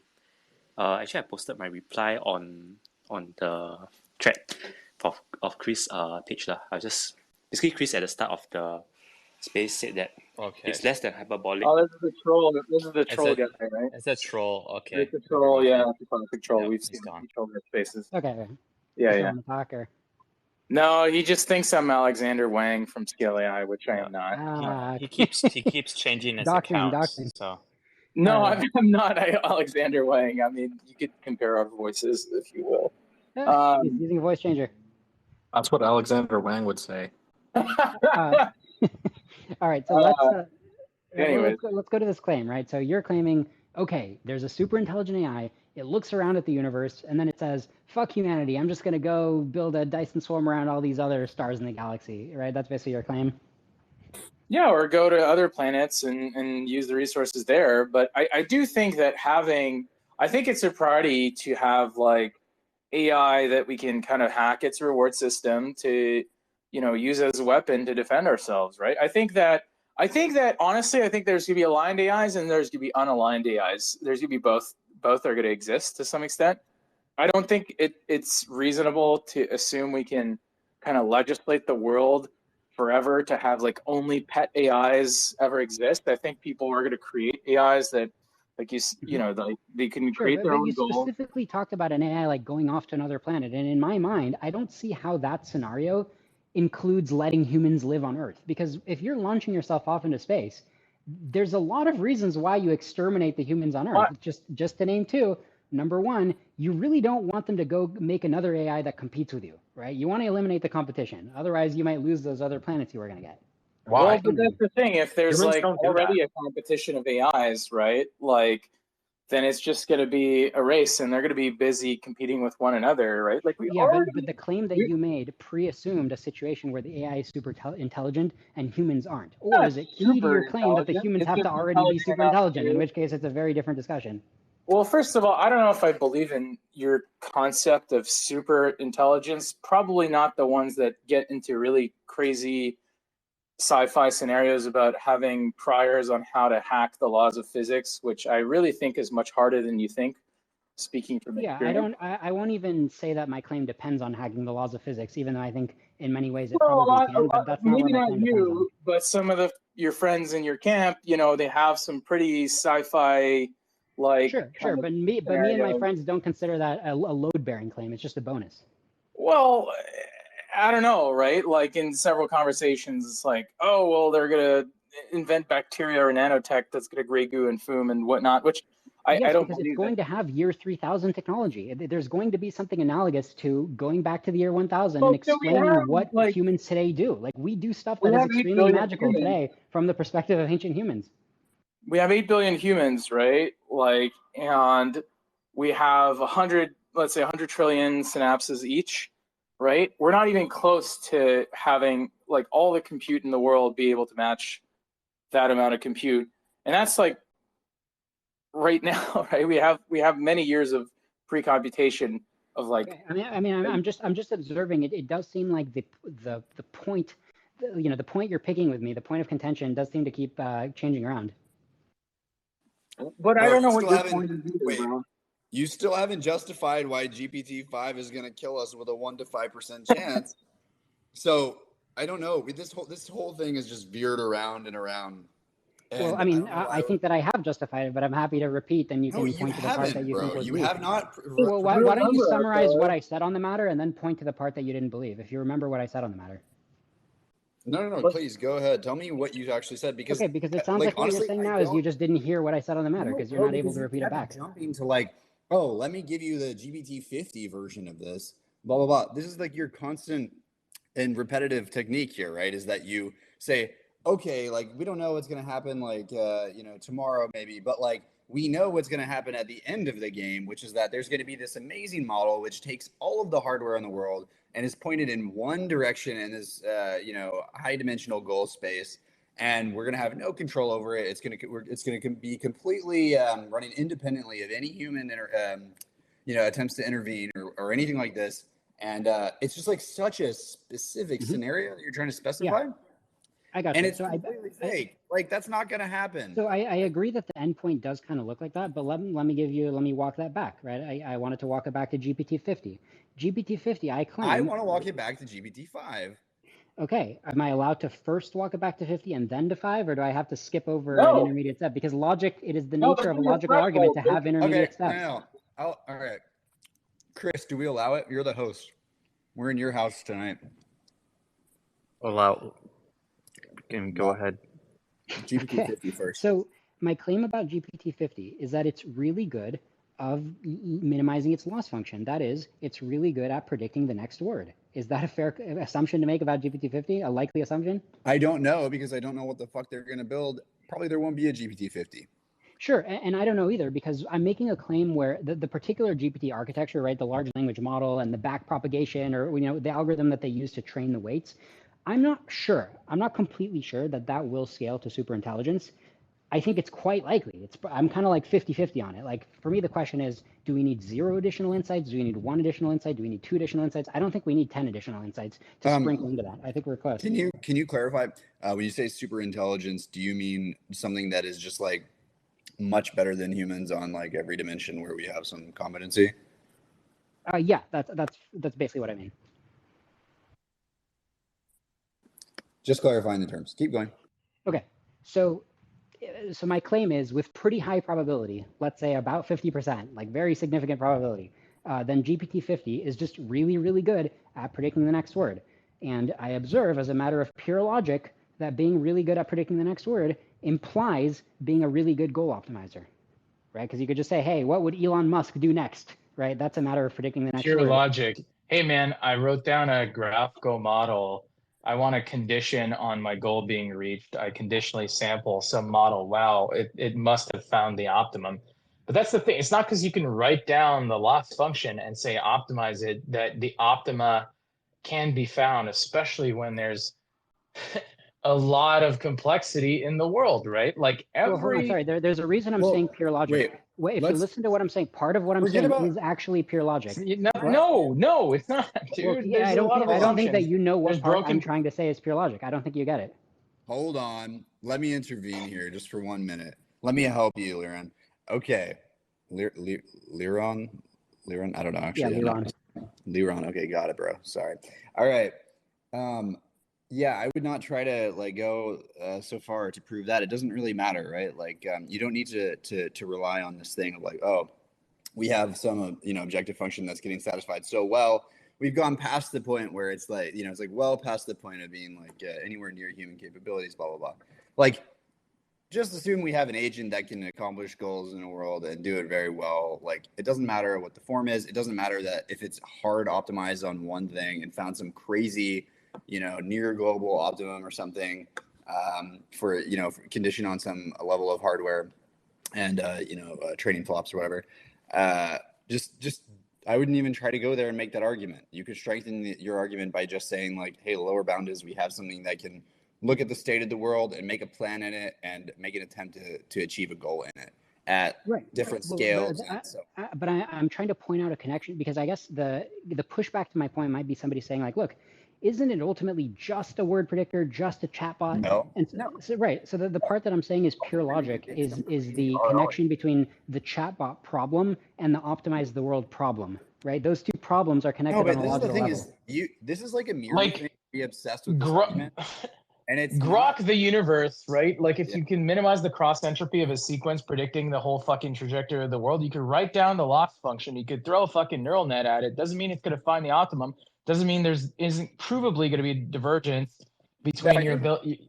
We agree that this is a super weak argument. Like it's just not, and it's not required. Like it's provably fucking wrong. Like I could fucking write down all the equations, but it's like Liron's point literally doesn't rely on this though. It doesn't. You don't need this thing about finding the global optimum in like logic space of this objective function, right? It's just like like you don't need that. I'm not sure you're accurately summarizing what I was trying to say. I was just to repeat back why I think GPT-50 is dangerous, because I think it's going to be really good at predicting the next token, and because I think predicting the next token is an ability that implies the ability to destroy the universe. No, this is a messy ass point, and you shouldn't try to make it. Let me help you. That is a fucked up messy point. You're conflating like levels. Like the training distribution, right, is where it's coming from, right? Am I correct about this? Well, the training distribution is where the training process is coming from, right? But it's not where the objective. What is happening? I guess you could argue that. Right? You're talking about a pure LLM. You want to talk about GPT-50, and you're just saying, okay, we roll out LLM and just keep scaling the hardware. Okay, it's gonna be very good at predicting the next token. You know what, man? Like the generating processes for human language can only be found to some degree that we don't know, but like the idea that like the model is going to be able to learn all this stuff sort of just out of the void, right? Got it. Okay, I see where you're coming from. So look, you need more, right? And I'm just saying, like, this is the no. You don't need more, because LLMs don't just interpolate; they also extrapolate. I know that. My fucking point is that your argument is weak. This argument it gets very fuzzy. You have to actually get into the technicals of it. I don't think you need it. Let me help you and just allow you to say, hey, we have a model at some level of hardware. We're going to have a model that is just absolutely fucking goated at planning on many scales. And like we have a language interface for it, and we can say, hey, go fucking do this thing. And it's like capable of doing that. It's capable of generating, plans that are like pretty good in this domain. Sure. So I think GPT-5 has a 5% chance of being such a model, and that's why Where I think the fuck GPT-5 might do this. Where did it come from? Where did it come from? It's a ballpark. Sorry. It's a ballpark. Okay. You can come where? up with it. I could try to act normal and refuse to say a number and just be like, I think there's a smallish chance, but I don't have a problem putting a number on something with the asterisk that it's an order of magnitude number. Okay. No. But even an order, okay. Even insofar as it is, where does that come from? Where does between 0.5 and 50%? Where does that come from? So it's definitely not 50%, just because I think it's very likely that GPT-5 will just feel a lot like GPT-4, but a little bit better, right? And like not have any, unexpected qualitative effects besides just like doing better on tests, right? Like my model definitely allows for that, right? And so that's why I can't go above 50. Okay, so I just want to say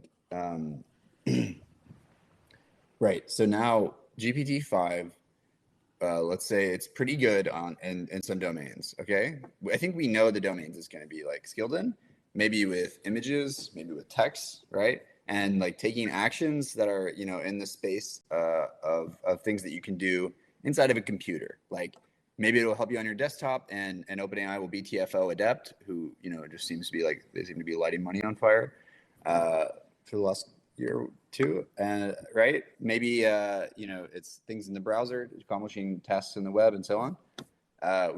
Right? I think this is what we expect, right? I think it's pretty likely, right? But I don't think it's the only possibility. What are the other possibilities? I mean, the worst case scenario is it just becomes this general optimizer, right? Where it can have an input of any world state to get to, and then it can output really strategic actions to get there. Okay, so what about like the trajectory of machine learning makes you think that this thing is just going to pop out of nowhere like that? Extrapolating the performance. Right. So like the performance, the generalization is bound to domain still though, right? Like yes and no, right? We're seeing generalization behavior. And you have to look at humans. Explain to me in the context of machine learning on data how humans got to the moon.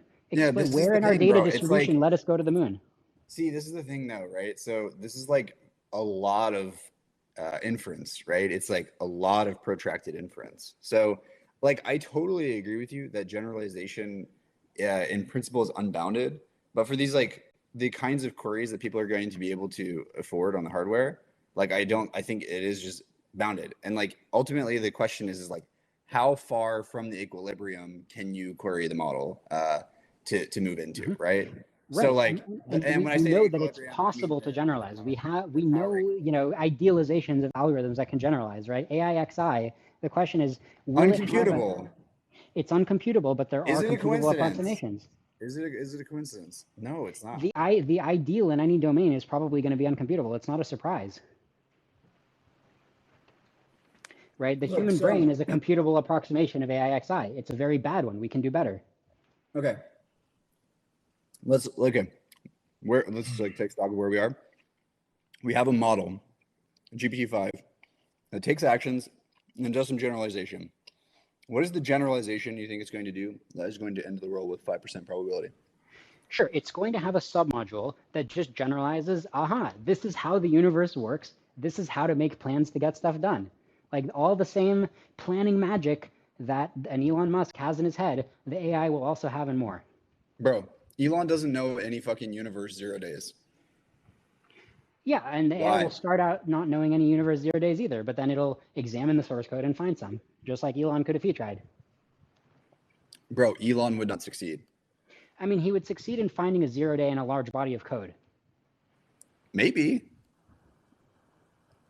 Yeah, I mean, imagine Elon and then like a little more so Elon. Exponentially hard, right? So you're talking about like massive amounts, like maxing out the hardware that's used for inference, right? And then doing some exponentially hard search, right? So not necessarily, right? Because when you have GPT-5 may hit on some sub-algorithm, which is like the essence of planning, like the essence of Bayesian reasoning, all the goodies that the human brain is doing to like form accurate beliefs and make plans. All of that stuff may be manifested in these matrices, right? Like it may have a submodule that you can represent if you could understand them, which today our scientists can't. But if you could, you would notice, this is like the sciencey part. This is the intelligent part. Right? And then from there, you could scale down the hardware required to at least 12 watts. I mean, at most 12 watts, because humans do it in 12 watts, and probably... No, you're doing the jumpy thing again. Don't get jumpy on me, bro, please. Let's just stick with GPT-5. I want to talk about how it's going to end the world. I would like to, have something to have nightmares about tonight, okay? Sure, yeah. I mean, one intermediate step between GPT-5 and ending the world may be a couple months pass and some open source contributor makes a version that runs on your laptop of the Doomy part. Yeah, no. So I think this is interesting, right? I think like you need causal levers, right? So like, let me just like push to the side all of these questions about like what is the degree of generalization that you're going to get out of intelligence in a certain context with a certain amount of hardware and certain amount of inference that's allowed per user and like heavily monitored by a company with like extreme secrecy who's like top tier at RL and doing RL on these large models and so on, right? Like pretty moated system, right? Let's like and throttled system, right? Compared to like what you could imagine is like if we just threw all of the compute in the world at it at once on like one crazy query. And I do think that our Doom is probably going to have like a little bit of time when we're like holding it back a little before it overwhelms us. Okay, fine. We're talking about GPT-5. I just want to stay on that, right? Yeah, so GPT-5. like, okay, right. So let's push to the side all these facts, which I think should detract and reduce the chances that you assign to Doom. We have the Doom model now in hand. It's ready to kill, and someone says, "I'm ready. Give me the instructions to kill," and they say, kill now, right? And it's like, all right, let's fucking go. And like the fans start spinning on the H100s and the world is about to end. Like what is happening? What is about to happen? What are the plans? Yeah, I mean, you have to analyze it using a few abstraction layers. Like, yeah, if you're just imagining the thing is whirring, it's hard to explain atom by atom what's going on. But just to zoom out a little bit, so it's going to hatch a plan of what it should do to like gather a bunch of resources. Wait, no. Let's try to stay on a level of abstraction that actually corresponds to what will actually happen. Sure. I will tell you where the atoms are going to go, but you have to first connect it to the larger abstraction I'm talking about. No, that's fine to have abstraction, but I just don't want you to go like, and then imagine. I'll bring it back down to the atoms. Yeah, at the end of the day, I'll say, and the atoms will be used to run a program corresponding to this abstraction. That's how it's going to end, to spoil the ending. Okay. Yeah, so the abstraction is, it's going to be really smart. It's going to have some goal that gets into it somehow because that is a convergent place to end up. So it's going to be a goal engine combined with the goal. The goal may be a prompt that's like a likely place where it might come from. It might just be like a sub goal in the process of training itself. I'm not sure, right? Because it doesn't really matter. Like it's going to happen at some point. Yeah, let's put all that to the side. Let's assume that we're just at the stage where it's like pointed in the direction of I'm ready to kill. Yes. Okay. So when it says I'm ready to kill, it might think, okay, well, here's a bootstrapping virus script that this will kind of get me going with a botnet and a Trojan so that I can just use every computer chip in the world as part of my network, right? That might be one idea that it has. Okay. Well, what about bandwidth and latency in that case? Because this is something. So now we're having a discussion of like, hey, if you have an intelligent botnet all over the world, how does it kill us if there's latency? Like it sounds like we're already pretty far down the road, right? No. Keep going. No, keep talking through. Okay, sure. Yeah. So once it's got a botnet, okay, so maybe it starts hiring a bunch of people. It's this global mind, and it's like, okay, let me get a bunch of humans on my side. Let me infiltrate like a bunch of human organizations. Let me infiltrate the military, politics. Let me just have human power too on my side. Right? Okay. Whoa. So like GPT-5, right? Yes.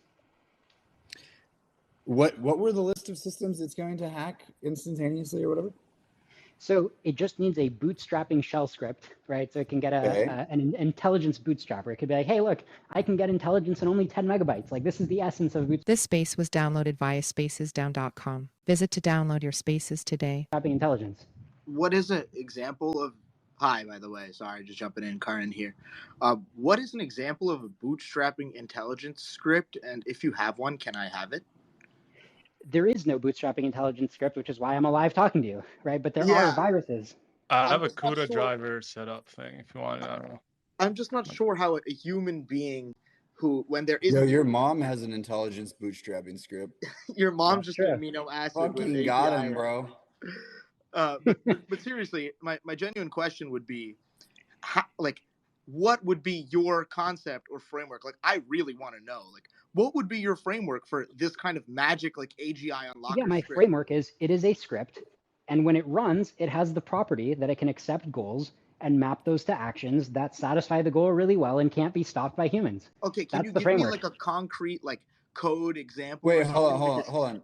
Yeah. I Yeah, think I can this give you an He's not uncomputable wrong. version. It's called I just AIXI. It's uncomputable I don't want to pseudocode for get how that would work. I don't want to get sidetracked. I want to go through to the thing. So like, He's logically right. Like, but Sorry. that's not why anyone should be scared. Dude, like literally every person listening to this wants to do world domination and all of that. It's Yeah, it's why doesn't normal. it happen? Why doesn't Yeah, it like happen? we're It's an all important.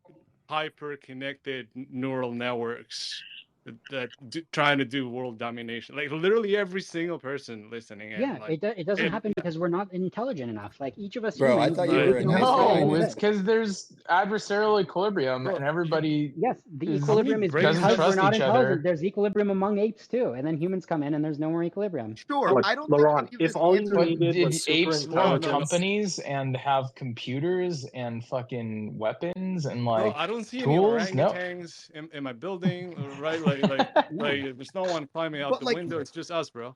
Okay, but regardless of that, like just talking about GPT-5's threat, right? Like the 5%. We were on a path, guys. We were on a All right, path. go on the path. Yeah, so now you've got an AI that has humans working for it, that has every computer chip in the world working for it, or a large But fraction how? of them. Okay, wait, Karen, please. But Karen, please. Just who hold on a here, second. raise your hand, would work for an AI? Bro, you already are. I mean, you might. Which First one? of all, you might not know you're working for an AI, right? It can perfectly simulate, like, hey, get on a Zoom call with me. I'm your manager, right? So you might not even know it's an AI. it's connected to a human, like every single one. Also, why does it even matter? Like Okay. you're just the GPU to the thing. You just fill in the missing tokens and you make it nicer. Why is that why does it even matter? Okay, I just want to get to this thing. So let's just slow down. I feel you're starting to run away. Your argument's starting to foom. Sure. Okay. The model's ready to kill. It's let's say it's very good at coding, and it comes up with it's looked at some code and it says, I see there's a 0 day here for a large fraction of the world's compute. I'm going to deploy this script on the internet. It's going to be, I'm going to embed it in some incredibly viral meme that everyone's going to download onto their computer. And now there's like a botnet, and the machine has put this script onto every computer. Mhm. I would like to point out that this seems pretty unlikely to occur with a system like GPT-5. And it also seems unlikely to GPT-5 has output and intelligence bootstrapper, so you're probably going to get a little bit of Foom action with the intelligence bootstrapper. It's probably already going to start self-improving as it makes this botnet. So how does that work? I mean, I am not somebody who can tell you in detail. Otherwise, the world would have ended, or I would have, gone to the NSA with this. But in principle, you're basically saying, like, what does it mean to bootstrap higher intelligence? I mean, we know algorithms that. No. What is intelligence. it bootstrapping from? What's the initial state? That's the first. The initial thing in this hypothetical is a script outputted by GPT-5 in the course of answering some prompt, and the prompt could be something random like "help me make money." Right, but what's in the script? What is it bootstrapping from? Yeah, so let's say it's just a shell script. Knowledge of says, oh, you want to make money? Here, run the script. Somebody runs the script in, and then it starts, building more. Okay, let's say that happens. Then so what? What is the model? Like, what is So the next thing I want to convince you of in this hypothetical, in this scenario, the next thing that happens in my story, a specific story I'm telling you. How did the model? It gets open source. That's what happened, and we all have that. Like we all get smarter and smarter, and we can all bootstrap 1,000 once. Like, why does it even matter? Just to finish the story, you now have an agent which has the power of a nation state. Because what does a nation state have? Now I want right? 1,000 It of has those. human resources, this is what military happens when you let resources, his economic argument resources. Right, so now you have an AI botnet that has all the resources that you normally associate with the most powerful nation state in the world. GPUs are expensive, bro. But like, how do I get like 1,000 or 10,000 of those now to talk to each other? So to be clear, for free. Sorry. Like, I mean, it infiltrates every data center with the best Trojan you've ever seen. Okay, I'll give you the script. You can infiltrate them too, and then the one who infiltrates the most gets to have like 2 GPUs. Okay, yeah, but I'm talking about a scenario where GPT-5 kind of wakes up and launches one initial attack. Everybody, please. Jesus fucking Christ! Like, what the fuck? Let me just fucking make this point. Like, I've been trying to make the same point. God damn it! Just listen. Sorry. Jesus fucking Christ, guys! You getting me fucking tilted? All right. What I'm trying to say is, like, what does the script actually contain that bootstraps an intelligence that will fucking rival nation states on the world stage? Where the fuck does that come just from? to clarify, you're basically asking me what lines of code constitute a smarter than human intelligence, right? Is that your question? No. Why does the model just know how to output another model that's smart, as smart as it is, and actually or capable of making a model that is very smart? Why is that contained in the model? So the initial premise of this hypothetical is that GPT-5 gets trained in such a way that some subset of it is basically like the part of Elon Musk which is smart, except even smarter. That was the initial premise. Hard search problem that you need fucking whatever. Okay, now you're this, that's not directly relevant. So now you're kind of disputing. You're disputing the okay. So you're disputing the premise that there is such a thing as some ball of code, some 10 megabyte string of code, which is more powerful than Elon Musk. You're disputing that claim. I am not disputing that. And then someone's going to open source it. Like, let's go. Like, do you have that? Like, bro, let's go. Like, release it, man. Mute everybody. Let me put somebody co-host me so I can mute everybody.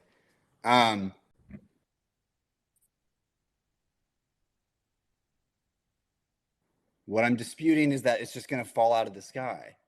It's not going to fall out of the sky. It has to make its way. Sure. Out. You're 95% right, Baselord. 95% right.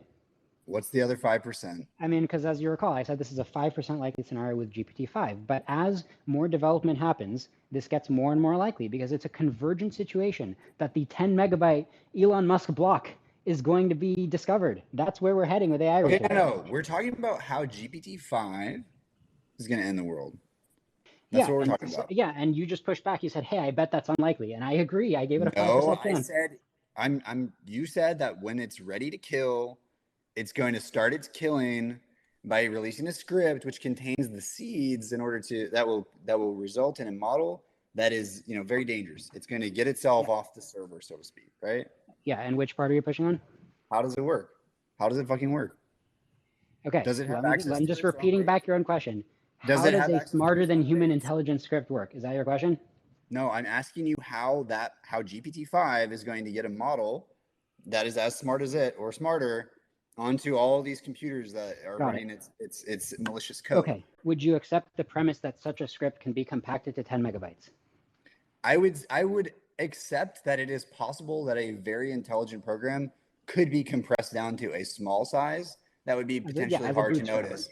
But I would say it's interesting that our current models are very large, and I think the world is complicated. It's interesting, but it's common for V1, right? Again, if you take this isn't V1, bro. We've been going for a while. Yeah, but it's okay. It's V first 10 years of large language models. Okay, I'll give you that. Why does it matter if it's like 10 kilobytes? It's just an intuition, right? Like my point is that finding that string, that file string, is literally. It's just an exponentially hard search problem. So either that's what intelligence does. That's the whole ballpark here, right? Intelligence doesn't violate the laws. Yeah, but when you're using GPT-4, when you're giving it prompts, when you're asking it to write your college essay for you, it's scanning an exponentially large search space, but it's doing so efficiently. No, it has a fucking. That's the nature of intelligence. There's a typical subspace of information, and it has a statistical interpolation engine for that typical subspace, which is exponentially smaller than the whole space. It's a little bit oversimplified. No, that's just information theory. How fucking machine learning works. Of intelligence. The project of AI, the definition of the field of AI is how do we navigate an exponentially large search space and still search it efficiently for our needs? Sure, compression in a way that if you just look at the complexity theory boundaries, you can argue it's impossible, but it never actually is. We're not talking about complexity theory bounds.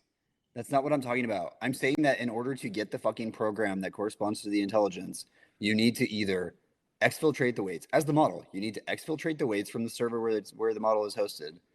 Or you need to get some flops together and fucking retrain a model, right? There's no fucking magic recipe, okay? You might be able to get a model that is capable of making some training code that is much more efficient, particularly on some tasks, and set up some training environment and, gather up some data and do this. But now you're saying that this thing's going to run a big training run on a bunch of machines, and we're all going to be sitting there with our fucking cucked computers watching our fucking VRAM skyrocket or whatever. Okay.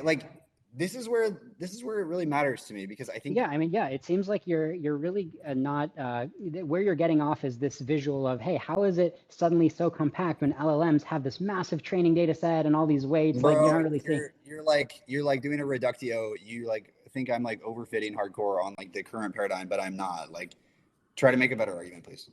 Well, sorry, I'm just I'm not doing a reductio. I'm actually just clarifying that I understand what your objection is so that I can think Okay, of what I don't can. think you do.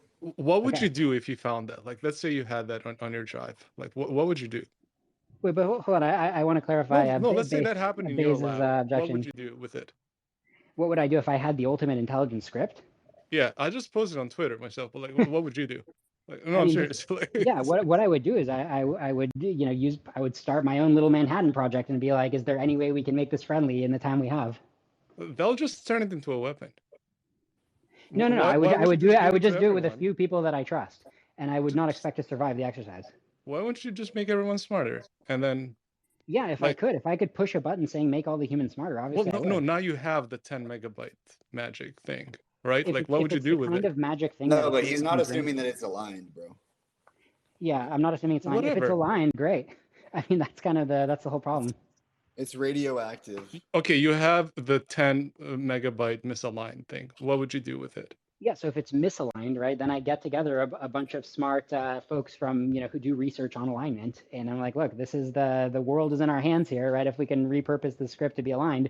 But it's just not clear that, being a black box that's super intelligent, it's not clear how that translates to alignment because it's hard to even ask it to output something that's aligned. And would you accept like DARPA or military funding for that? That's going to be expensive. I guess. I mean, the details that it's such a far out hypothetical. It's hard for me to. So you just made a weapon then, and no one else can have it.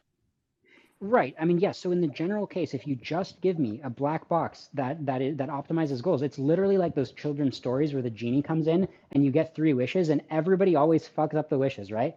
It's literally that. Oh, so we went from sci-fi to children's stories. Okay. Yeah. If you insist on classifying everything into a narrative genre, you're gonna have a hard time thinking about the actual mechanical universe. Bro, I have to say, I actually do agree with Liron on the idea that everyone will have access to machines that are these general optimizers. That is my life goal. That's not what we're arguing about, though. Right. What we're arguing about is that GPT-5. They're proximate optimizers, right? Right. They find the best optima they can within their compute budget and which is bounded by their energy budget. Absolutely. I think the argument is, just to Baze, I'm definitely coming back to that. Like, just to make that point is that if everyone doesn't have that access and one group has that access, like you're suggesting, like if there's one group that has that kind of access, that's when you get into the dangerous situation. The dangerous situation is not having that equal level playing ground. And the doomerism and the safety narrative is very much a veneer from guess who, Sam Altman, etc., top creators of these things who are very much trying to stop you from doing it so they can have it. Yeah. This is like, I think, one of the central arguments that we have been making for like, a year. Yeah, I hear you guys, right? If I thought AI was like a gun, then it's like, hey, should everybody have a gun? Maybe, right? I don't have a super strong opinion on that. But should everybody have a 1 megaton nuke? I'm gonna say a hard no on that. Yeah, but the thing that's another thing that's funny to me is just like doomers are always panicking that they're gonna get duped by AI that's gonna fake alignment and then like take a hard turn and then fuck them over, when that's literally what these like megacorp like leaders are doing to you all, right? They're like, oh yeah, we are doing AI safety alignment. Give us all the fucking resources to like make this super large model, and you know what? Give us regulatory capture for your own safety, and then boom, you're gonna get rugged. Your purpose will have been done. You're gonna be set aside as a useful idiot. That's always what happens, right? With like centralization of power. I'm sorry, it's just it has a historical precedent, right? Yeah, and then if I thought OpenAI was gonna take all the good AI powers for itself, but humanity would survive the exercise, I'd be like, okay, that's a lot better than what I expect. What I expect is that they think they're one of the first ones building a nuke and they're gonna keep it safe, but the nuke just explodes in their bunker anyway, and we all die. See, here's the thing though: the nukes do noise canceling. So this is where your logic is wrong here, because in this, it's like in your headphones. If you explode 2 nukes at the right time, you just get Wow. arm, right? And That's such a bad way to do noise canceling. I like your analogy because that's a very bad way to do noise canceling. Well, no. That analogy is a pretty bad one, because when you do explode 2 10 megabyte hyper misaligned devices or whatever on a network, they fight for network resources. They don't just blow the whole thing up. That's not how that works. Like you understand enough networking and SSH connections and stuff. It's still gonna have to go through that. I get that. Right? Look, It's we still gonna might go have a through a network stack. multipolar world, but if it comes to that, that is such a scary world to me. Where like, look, all these nukes are going to be exploding everywhere, but it's gonna be okay. It's gonna be. That doesn't sound okay. Look, it's not bro, gonna lay eggs, you know. Like the it's world, not gonna the world spread its seed around, right? It's I do gonna not need. think that. Yeah. No, I just don't think that this is a correct analogy. No, it's completely wrong as an analogy. I don't think we're going to be detonating nukes. I don't think that's going to be happening. Okay, well, but this is why I don't bother having the discussion of like, oh my God, they just want to like do, regulatory capture or whatever. It's like, look, at the end of the day, I just think the nuke is going to kill everybody, right? So that's my main concern. Yeah, I think okay. we should give Ukraine nukes, and then there would be peace. Like, Can we drop the nuke analogy for like 1 second? Yeah, I just think it's so broken. I don't think the nuclear thing makes sense at all. I'm a big fan of it, but I'm happy to change the subject. But I mean, if it is an analogy that I'm going to have to keep going to because I see a million parallels, but we can change the subject. It's literally wrong. You explode I can start listing parallels that I think are valid. Explode 2 AIs on a network. I actually think a nuclear It's not like weapon. exploding 2 nukes, dude. It's really basic logic, right? You explode 2 nukes, everything is rubble. You explode 2 AIs, they're gonna try and get one's gonna get its own CPU, the other's gonna get the GPU. They're gonna fight over the network stack. Like it's not a nuke analogy. I mean, yes and no, right? There's a lot of ways to analyze. There's a lot of ways to analyze what happens. I mean, there's a couple ways. So Eliezer Yudkowsky is actually at the cutting edge of decision theory research for what happens when 2 super intelligent agents try to negotiate a situation like that. When was the last time he wrote a line of code? I don't know when was the last time he wrote a line of code, but I mean, the guy can. Okay, anyway, so it doesn't matter who it is. Okay, yeah, let's. Sorry. It doesn't matter who it is. Sorry, Okay.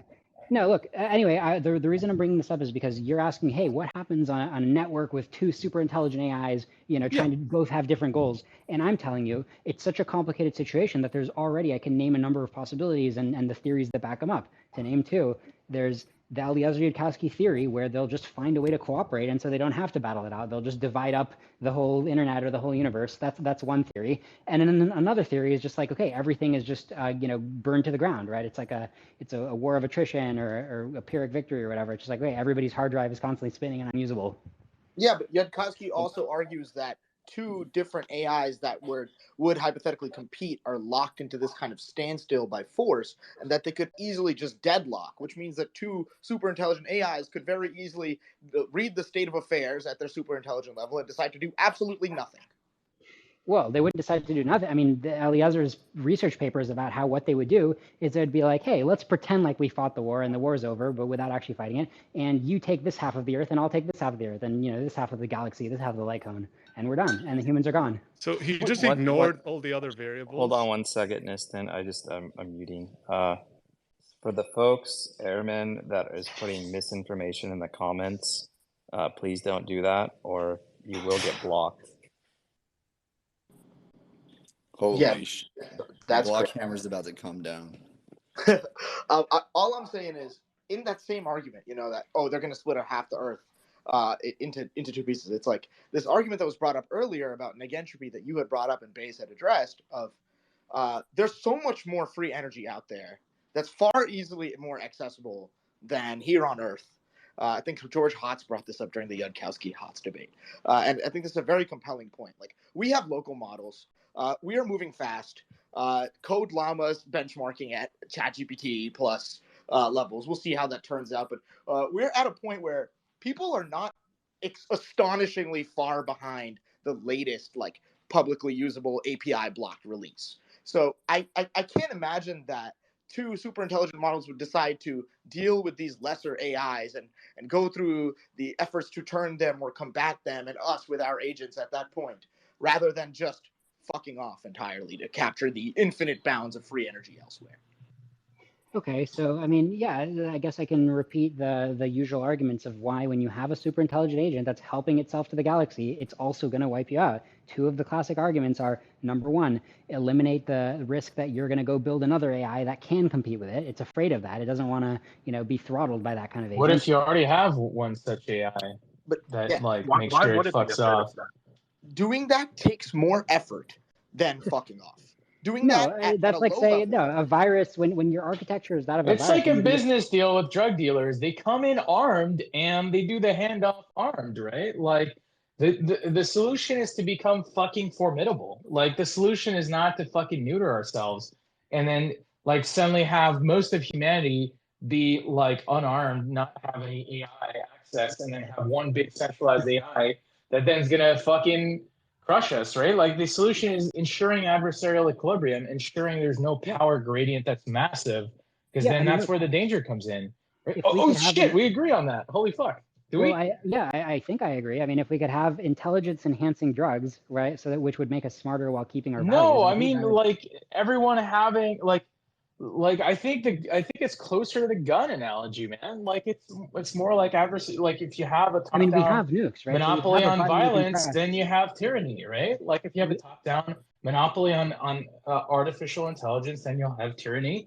If everybody has access to similar levels of intelligence, of course there's going to be centralized effort that tries to get 10x bigger than private than personal kind of AIs, but still, like at least it's just 10x. It's not like 10,000x or a billion x better, right? And I think just for the same reason, right? Like if you look at like Ukraine, right? Like the people being armed and having ubiquitous access to weapons like made them a hard fucking target to penetrate, right? It wasn't trivial, even though the fucking adversaries had tanks and stuff. I don't want to get into that whole thing. Can you in let's say GPT-5 or GPT-50 is going off and conquering every device? So what does it mean for the human to be formidable in that scenario? GPT-50? You can't even the internet if you're sorry, a dictator. I'm raising my hand. Can I say But something? then if GPT, so let's say, so GPT-5 comes out and is starting to consume the internet and all the devices. Somehow someone gave it a worm or something and it's spreading. Then you release Claude 3 to fuck it up. And then, so shit, here comes Mustafa that's just a multipolar from above situation. with fucking whatever the name, Pi 2 comes in, and then they're all like in the petri dish trying to compete for resources, and maybe one of them is kind of aligned, and you just try to erode their advantage, right? Like, I don't know. Like, I mean, like, it's pretty shocking. Everybody's so happy to go to this multipolar scenario. I mean, if you look at what humans did when we became multipolar, when Russia got the nukes, right, and then India and Pakistan got the nukes, what we did was we did enough diplomacy to just everybody, hold your position, and then fuck over the cows and chickens, right? Yeah. Like that's, and yeah, that's but the difference is that AI has massive upside, and nukes only have like fucking downside, right? Like it's just mutually assured destruction. I feel like it's basically all analogies are fucked and doomed from the Yeah. start. Like I'm an analogy doomer. I just think that they're the analogies are actually really good because the way you use the analogy is first you agree that the analogy makes sense on its own terms. First you agree that the analogy makes sense on its own terms, and then you check if the then you over extrapolate the homomorphism. I get how they could ideally be used, but they're just so lossy. Just talk about the thing. All right, I want to say something. I just want to say a thing. I do not have in this conversation any clear picture or any kind of justification from you that like your 1 to 5% estimate makes any sense. I am not at all convinced by that. I have genuinely tried to hear you out. You have not provided anything that even GPT-5 is going to be dangerous. So I don't know. Like I think. I disagree with that characterization of what I said. Bro, like I just think like you said, it's gonna make this. It's going to discover this 10 megabyte string and put it on every computer on the planet. That's like this super intelligence bootstrapper that's going to somehow fucking materialize a bunch of weights or other forms of models or what you didn't really specify. And then those things are all going to be, directed in the same way, even though intelligence is misaligned, right? So presuming this doesn't seed a whole new multipolar scenario on its own, right?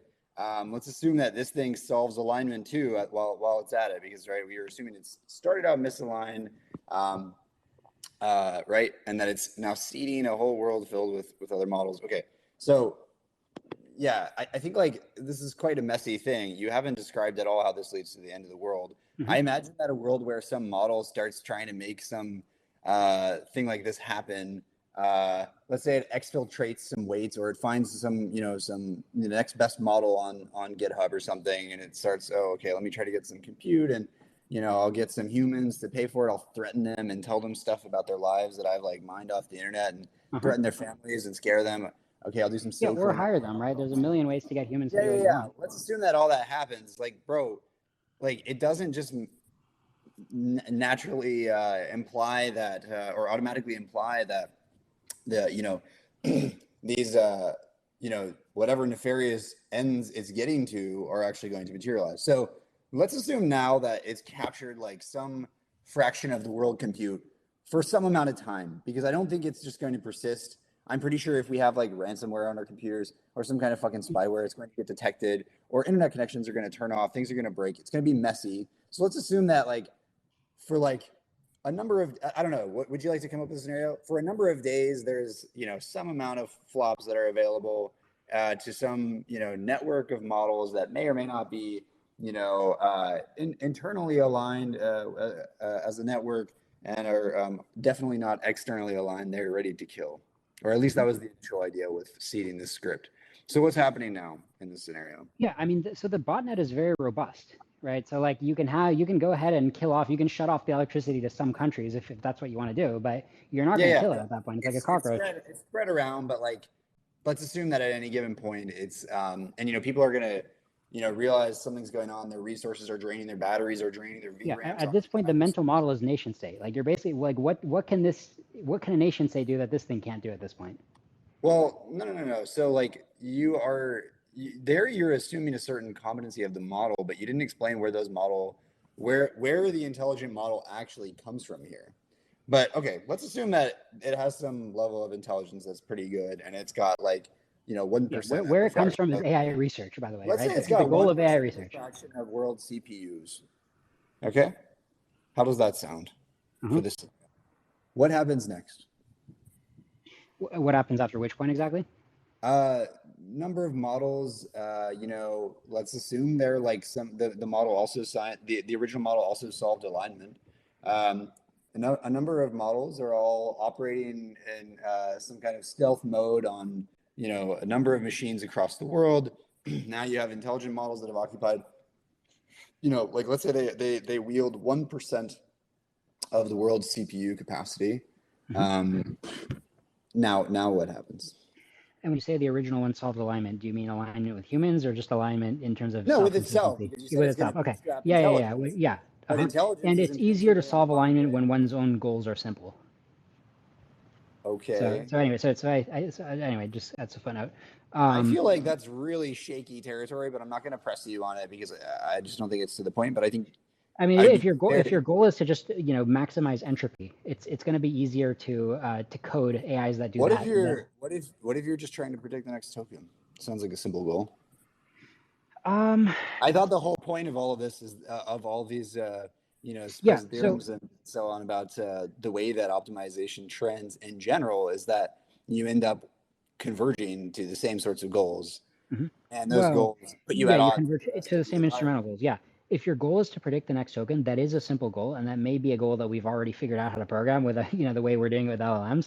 But the problem is, as you say, there are bad convergent instrumental goals that are implied by that goal. So if you really want to optimize the universe to predict the next token, you can definitely go and manhandle humanity to produce the tokens that you want to predict. Right? That's one example. Lost landscape trajectories that may be true, but we don't really understand like this very well. I don't think this is. Well, I'm just pointing out that if it really was super intelligent and it really knew how to operate in the physical universe to perfectly predict the next token, then we're screwed, right? We are going to be token outputters.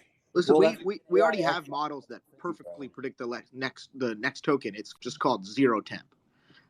It's like, frankly, like a model that just tries to pick the most likely or the best or the perfect token for something doesn't Yeah, turn but out to zero be very temp doesn't useful get you into a a game. zero loss function score. Yeah, no, but so I don't want to get too sidetracked on this. I think that's a little bit. I think you also know that something that is doing that, like with respect to like world or universe state, right, is like it just requires so much compute that we're like not talking about that. We're talking about why GPT-5 has a 1 to 5% chance of killing us all. Indian human civilization as we know it. So I don't think you've established that, but I'm continuing to give you, each successive. Yeah, I mean, you're thing, talking right? about all the different steps. You're basically, hey, I'm a little skeptical about this step. I'm a little skeptical about this step. I mean, like, No, yeah, no, I no, agree. no. There's a bunch of You steps, and haven't it's okay to be a little skeptical about each step. No. I want to be clear. I'm giving you each step, but you haven't established any of them as being like reasonable to do so, right? Like I'm doing that for the purposes of trying to walk through this and make Okay, progress. I mean, what do you think is one step that's like the most unreasonable? I can like add some. The part where you defense to said that the model GPT-5 is going to exfiltrate its own weights from the server or bootstrap a 10 Yeah, megabyte an script. intelligence bootstrapper. Yeah, I mean, so let me ask you this. Do you believe that in the space of all possible 10 megabyte pieces of code, there is an intelligence bootstrapper in that platonic space? He's I not actually don't know. I wrong. feel like the terms are vague. I feel like 10 megabytes is incredibly small relative to what we know about these compressions. I think that like it seems like the answer is yes, but there's no free lunch, right? So you're going to need a compute budget, and this is something that I don't think you get. So it's like in order to bootstrap, you need a certain compute budget, but if you don't have the compute budget, you don't have the intelligence to get the compute budget, and so it's like Sure. I mean, it looks like the entire human genome is 725 megabytes. So what if we up it all the way to a gigabyte to be safe? Yeah, but bro, you're not thinking about you're like my point is yes, but it's an exponentially hard search, and you need something in order to fuel your By the way, search. it's not an exponentially hard search if evolution When a found it using gradient human descent. is born and when an embryo is formed and a human grows from it and so on, like you're querying the universe for the next step, right? It's like Sure, there's yeah, I an get that, and implicit- that's a valid argument, but it sure is pessimistic about how much optimization can be done. No, it's not. We're talking about GPT-5 either exfiltrating the weights or exfiltrating something or just outputting something. Yeah, that just is capable outputting. of Yeah. outputting a what you said is will collectively represent a nation state level force Yeah, in the because world. right now like, you're making a leap from an intelligence bootstrap. You got to separate the different parts of the argument. next So yes, year, bro. You're saying this is going to happen next year, right? Well, Look, he's not wrong logically. Yeah, but there's no chance. There's He's not no making. chance. Okay, sorry. I don't know if he's right or wrong because he hasn't really made a specific claim. And if he So has, I encourage you to separate instead of saying you think GPT-5 is going to then be nation state. Separate out the claim. Hey, if you had a 10 megabyte or even 1 gigabyte super intelligence bootstrapper, that could go from there to nation state, right? Because that's just a nicely factored claim. That's not wrong either. I would agree with that, but the question is like, does this script? I think that sounds right if we agree on the terms, like, and I think we do agree on the terms for what you mean by super intelligent bootstrapping script. And I think that there probably is such a thing, but I don't think that you get it for free. And the question of whether or not it succeeds in actually bootstrapping is a big question. Totally, yeah, and I think it won't find it. I think GPT-5 won't find it. I think by the time we get to GPT-50, we will find it. We should assume it will. We should just assume it will, and that's it. I think ignore. Sounds good. Yeah, there's what nothing. I want to. Yeah. Okay, I'll what I'm speak. Okay, all right. What I'm trying to say is, okay, yeah, the whole GPT-50 thing, bro. It doesn't make any sense to talk about that. The reason I'm trying to talk about GPT-5 is because you made a very specific claim, and it's not justified. See you, Beff. It's not justified, right? It's like you're going out on a limb and then further and further and further and further. It's like, yeah, you're chaining some very unlikely events together. Fine. I think it is justified, to be honest. There's nothing theoretically preventing that. I don't think Liron is wrong in that regard. About GPT-5? Yeah, there's nothing in theory that says you can't have a 10 megabyte of whatever. That's not what we're arguing about, though. We're not arguing about that. Like that We're can't arguing about whether happen. or not GPT-5 is going to be able to output or exfiltrate something that is at that capacity, or at least at a minimum capacity that is capable of like doing the kinds of things that Liron is worried about. Yeah, and Baze, that's a step that doing. I think is not super likely for GPT-5. I think it's likely by the time you get to GPT-50, and that's why I'm throwing around numbers like 1 to 5%, not It super high could be numbers. tomorrow. Like no one knows. But here's the thing though. We can't just disregard that can't happen. Even if you could make the chance that it's very, very low, and if it's like 0.1 or something, it's not worth risking our future. That's a whole other thing, okay? But we can't just disregard that can't happen, because that he's logically right. That is theoretically I'm not possible. disregarding. I'm not disregarding that. Yeah. We don't actually know. No, we no, don't know what the minimum I understand. super intelligence I just want to say length is. that we should just assume at some point that will happen. At some point, these chips will be way, way smarter than they are. So we don't really have a choice but to give everyone full control of them. I'm honestly not even that concerned if that happens. I'm more concerned with the final chain in the link, which is even if that happened, how do all the humans die? And I really don't see that. Yeah, we haven't gotten there. Yeah, like this is the whole point of the exercise. Why did the humans not turn all of the computers off? And then, yeah, maybe we take some losses, maybe hundreds of millions of people die due to like logistical problems, but we survive. And then a few years later, we have all our computers back and we're fine. I don't I don't see how the death gets above like 10%.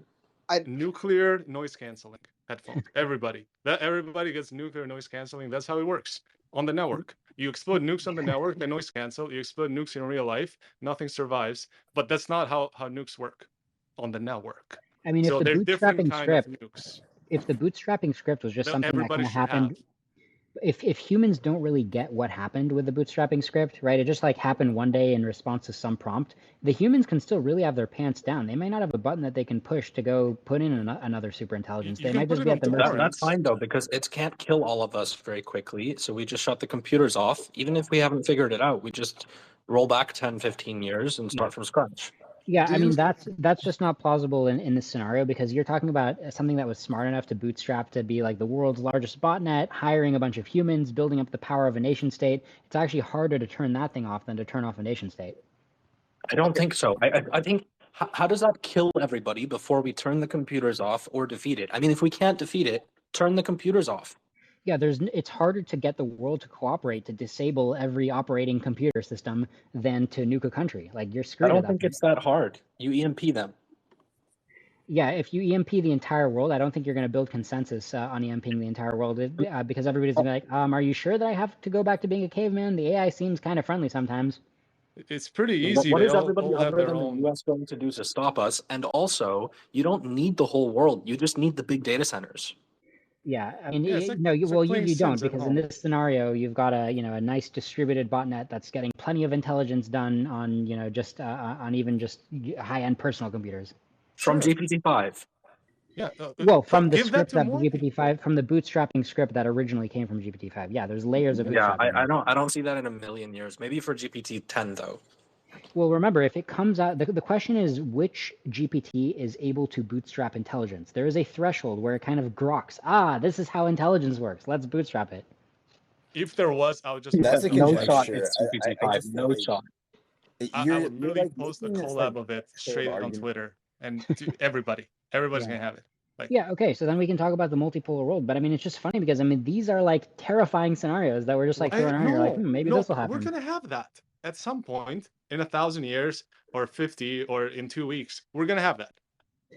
Okay, well then we live in a terrifying world, which is my point.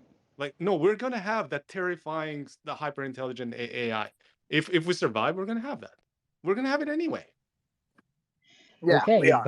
Let's just have it, bro. I mean, it's like, this is a common way that the arguments go, where I say like, hey, this is why we're doomed, and then people are like, we're doomed no matter what, and I'm like, okay, well, I think that building the super intelligent AI is the biggest doom, and we should run away from the biggest doom. But like, yeah, we are pretty doomed. Okay, all you've said so far, if I give you seriously every single point so far, all you've said is that there are some models running on some computers.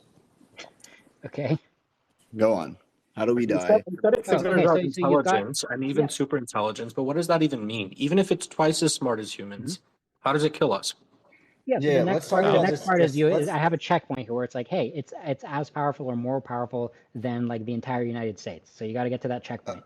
okay, We In have fine. to terms of Let's control it intelligence, regardless. It will Just be in terms of capability, like it can just be it's a But what? But match for what? the does United does States. it have as many nukes as the U.S.? How does that happen?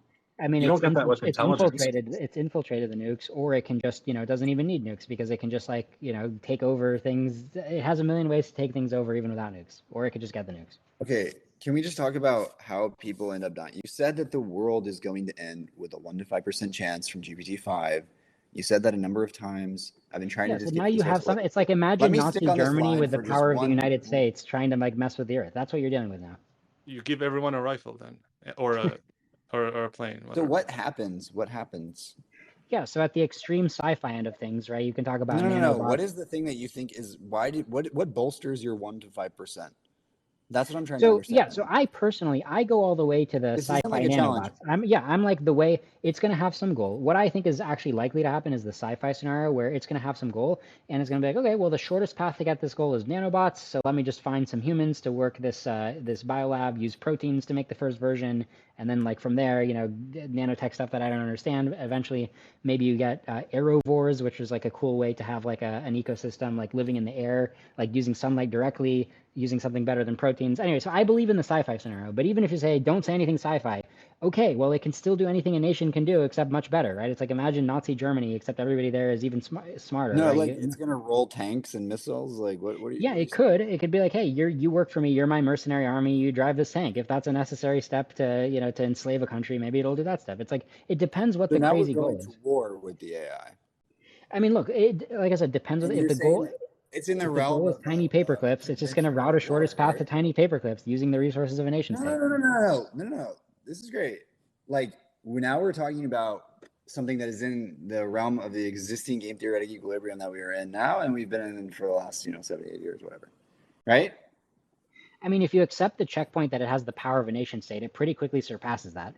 I mean, my phone has the power of Does the it? Schutzstaffel. How? I mean, it's a nation state where everybody living there is a genius. Well, my But phone's you a just have genius. brains. You need levers. You need to turn the atoms, man. You need Yeah, to so move. hire humans. Tell the humans are your first levers, and from Okay, there so you now your have population. biomechanical or That's going to whatever. take a very long time, and those humans can be killed by other humans. I mean, that's quite a theory. Normally, when you have a theory of, hey, in this universe you can't do this within this amount of time, unless you're talking about a very deep law of physics like the speed of light limit, you're probably wrong.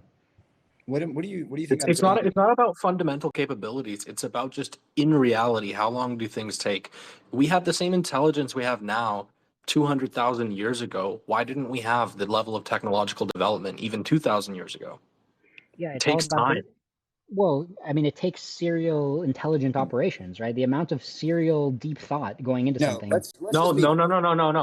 Not just thought. It's also interaction with the world, because you need to interact with the world to observe it, Yeah, to some advance degree, your ideas. but that's overrated. You only need to do that a little bit. Okay, Liron, I heavily disagree. have you I made don't think that we've been bottlenecked by intelligence whatsoever over the last 200,000 years. I think we've been bottlenecked by the freedom to actually do things in the real world. It's because people are focusing most of their time on food. We've been bottlenecked by how many 150 IQ people are focusing on an innovation problem. that? Both things are true, though. But I but agree both with you. things are true. I'm sorry, humans are retarded. I mean, I think both things are true. Yes, if you have a concentrated group of incredibly intelligent individuals with a lot of resources, they'll be able to do a lot. But at the same time, these things take time. Like, if you use any existing agent framework today, or if you build your own, you say, I'm going to make the fastest inferencing agent framework, it still has to wait for the API to not get rate limited. It still has to wait for the other person on the other side to respond to the email. It still has to wait for the real world to do things with it. And you say, sure, that'll only happen initially, but that initially is a very long time. And I mean, it might take a few days to get the snowball going, but like eventually I mean, look, the shortest path to domination, it's like a slow start, a few days here and there, but then it's off to the races. But that's not Foom. I mean, it's Foom in under a year.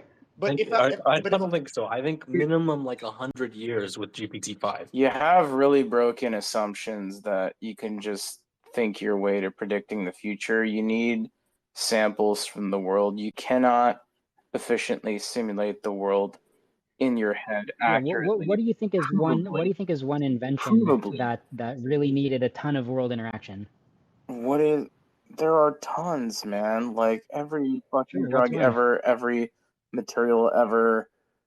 Like I mean, it's interesting that you're saying drugs. I mean, we just have, AlphaFold, right? So now AlphaFold is proving you don't actually you don't need the universe to fold samples the from protein for you. You can nature. just predict how it's going to fold. AlphaFold extrapolates a data set that came from fucking like 30 years of X-ray If crystallography. we were talking 10 years ago, you probably would be telling me that protein folding is something that you need observation for. Okay, all right. Okay, Do you have an so- engine that can do protein dynamics and find the sticking points? Oh, wait, right? yeah. Like, Yeah. bro. And Wait, even why? if you do, you need humans to verify.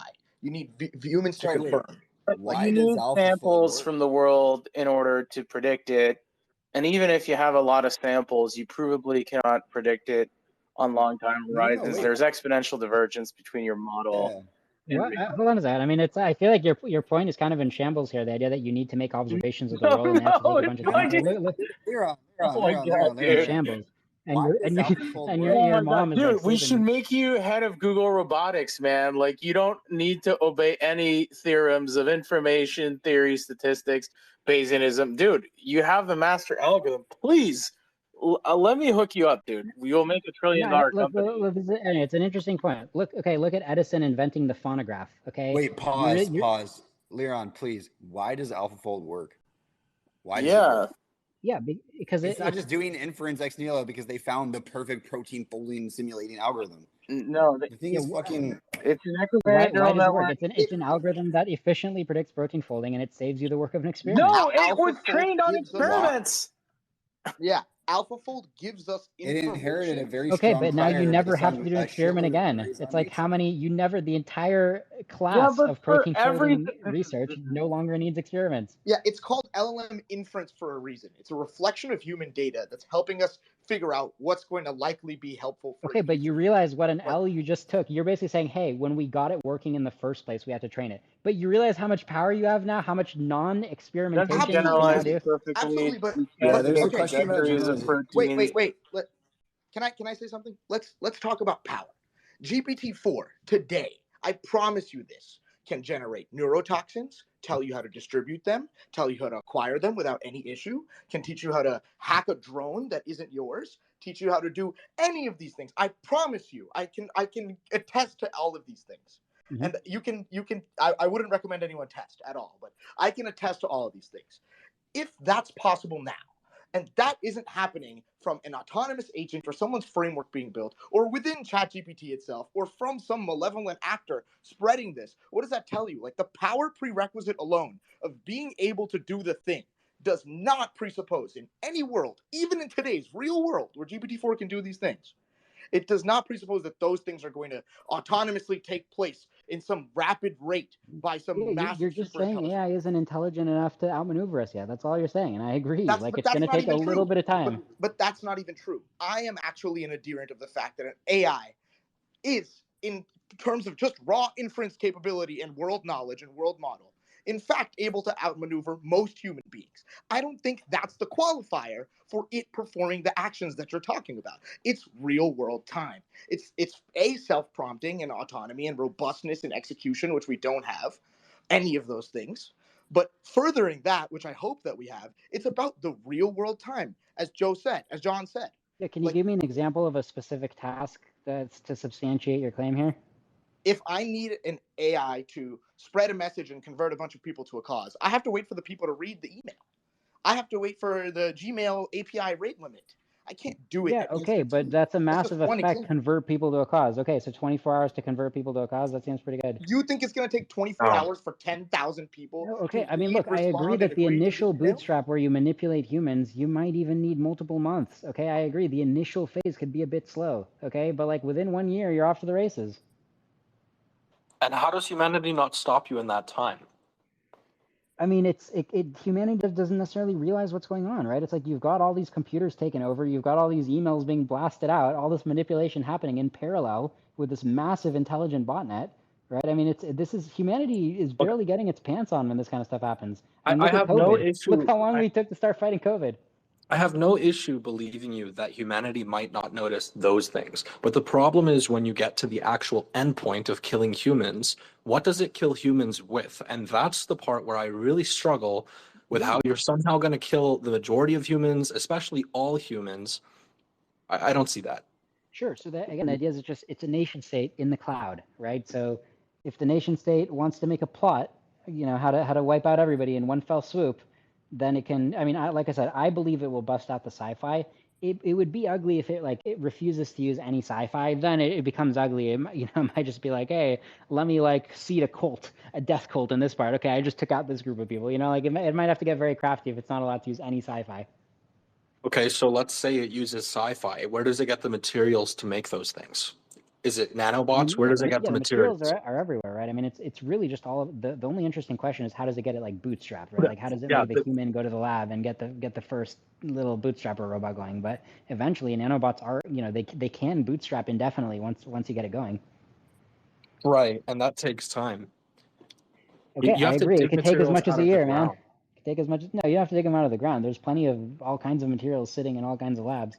Well, why do you think that all cars today aren't Teslas? Yeah, I agree that propagating electric cars or whatever, I agree that there's a propagation speed of consumers purchasing stuff, but when you have causal access, when you can just route, your whole thing is being able to route the most efficient causal path to get what you want, it's going to propagate faster than Teslas. That's not the bottleneck. Consumer purchasing demand is not the bottleneck. Demand far outpaces supply. Sure, manufacturing. The bottleneck is manufacturing, the bottleneck is resources. Even if Tesla had all of the talent it wanted right now and all of the manufacturing facilities it wanted, it doesn't have the resources to make twice as many cars. There aren't enough resources in the world being mined every year for Tesla to make twice as many cars right now. Yeah, but you have to build more mines. Are also miners. Like they kind of chew through the earth and get the resources they need. Yeah, if you develop a nanobot that can do that. Yeah, right, which exists in the space of possible nanobots. I mean, that's what super intelligent AIs are good at. Like they find the nanobot that does that kind of thing. Sure, yes. I can believe that, but insofar as it took humans 200,000 years to do some things, and it only takes us a few months to do other things, what makes you think that a GPT-5, even if it were super intelligent and took over the entire world's compute, could do that in 1 year instead of it taking 100,000 years?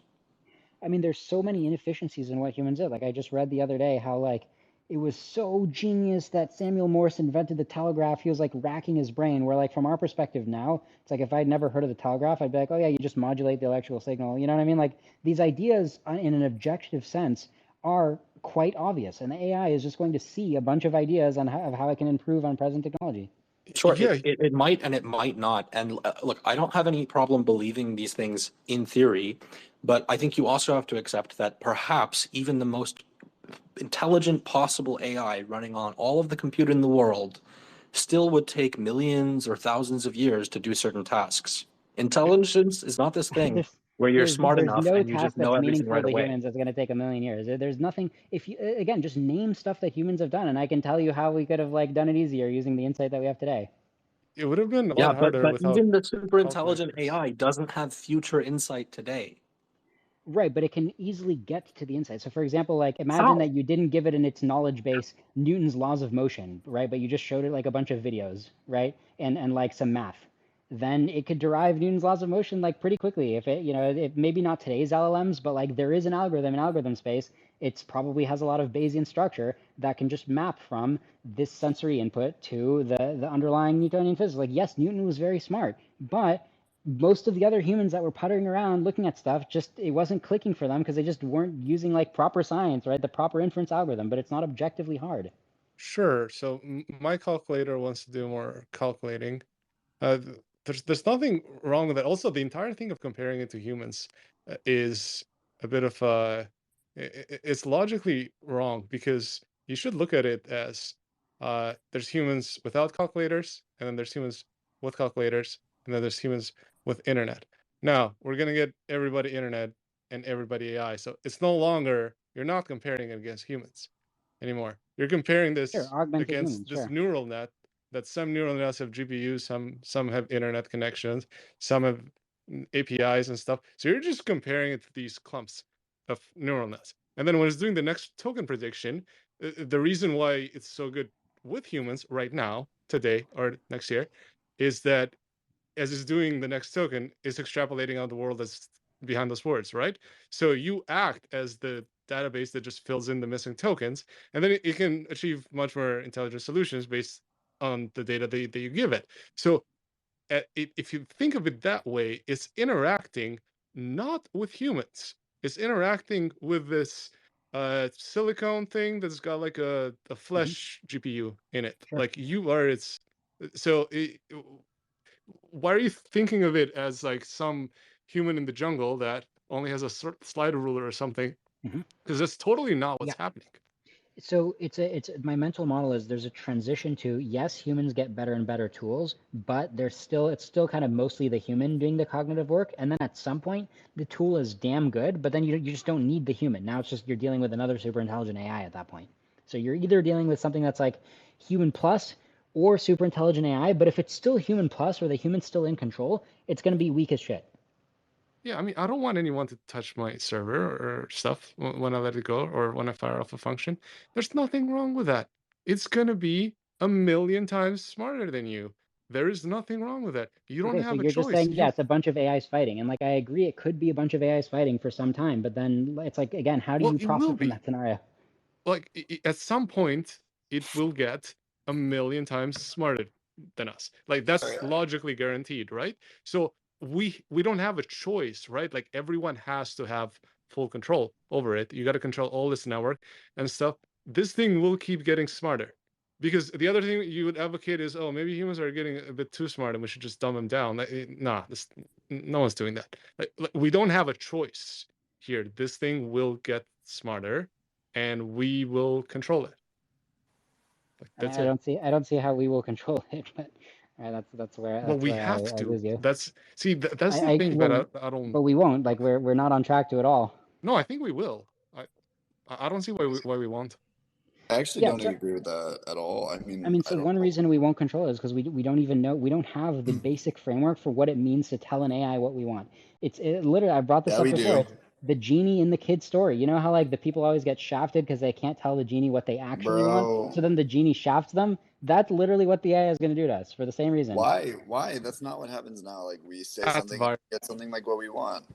Can control us. We can get Yeah, because right now there's a bounding box. If imagine you when you told GPT-4, imagine you would ask it to like describe in fine detail what you want, and then that stuff would like actually happen perfectly with no undo.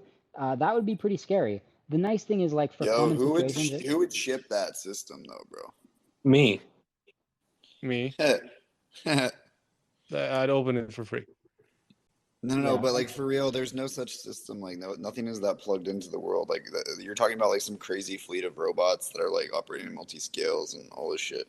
I mean, from my perspective, GPT-4 is sufficiently plugged into the world to do damage. It's just not smart enough to do damage.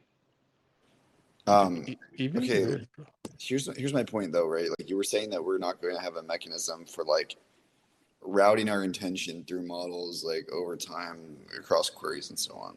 I don't agree. We have one. It's called RLHF. We're okay. It's not perfect. It's actually kind of cocked. Like, it's not that good, but it's pretty good. Yeah, I mean RLHF. And there's no reason to think that we won't have improvements on this. We have a better one. It's fine when it's something that like a human evaluator can actually give meaningful feedback on. But for example, it's not robust to deception, right? It's like a really good AI that's like buttering you up and pretending like it's all good. Hey. Now you're sneaking in shit. We were talking about people intentionally trying to point the model in a direction. No. I'm talking about if No, the model if you're doing RLHF on the model and the model figures out deception, the RLHF is not going to teach it not to be deceptive. No, you gave the Fantasia analogy, meaning we try to do something, but then the model just misunderstands us and fucking disassembles the universe into paper clips so that it can help us make a coffee.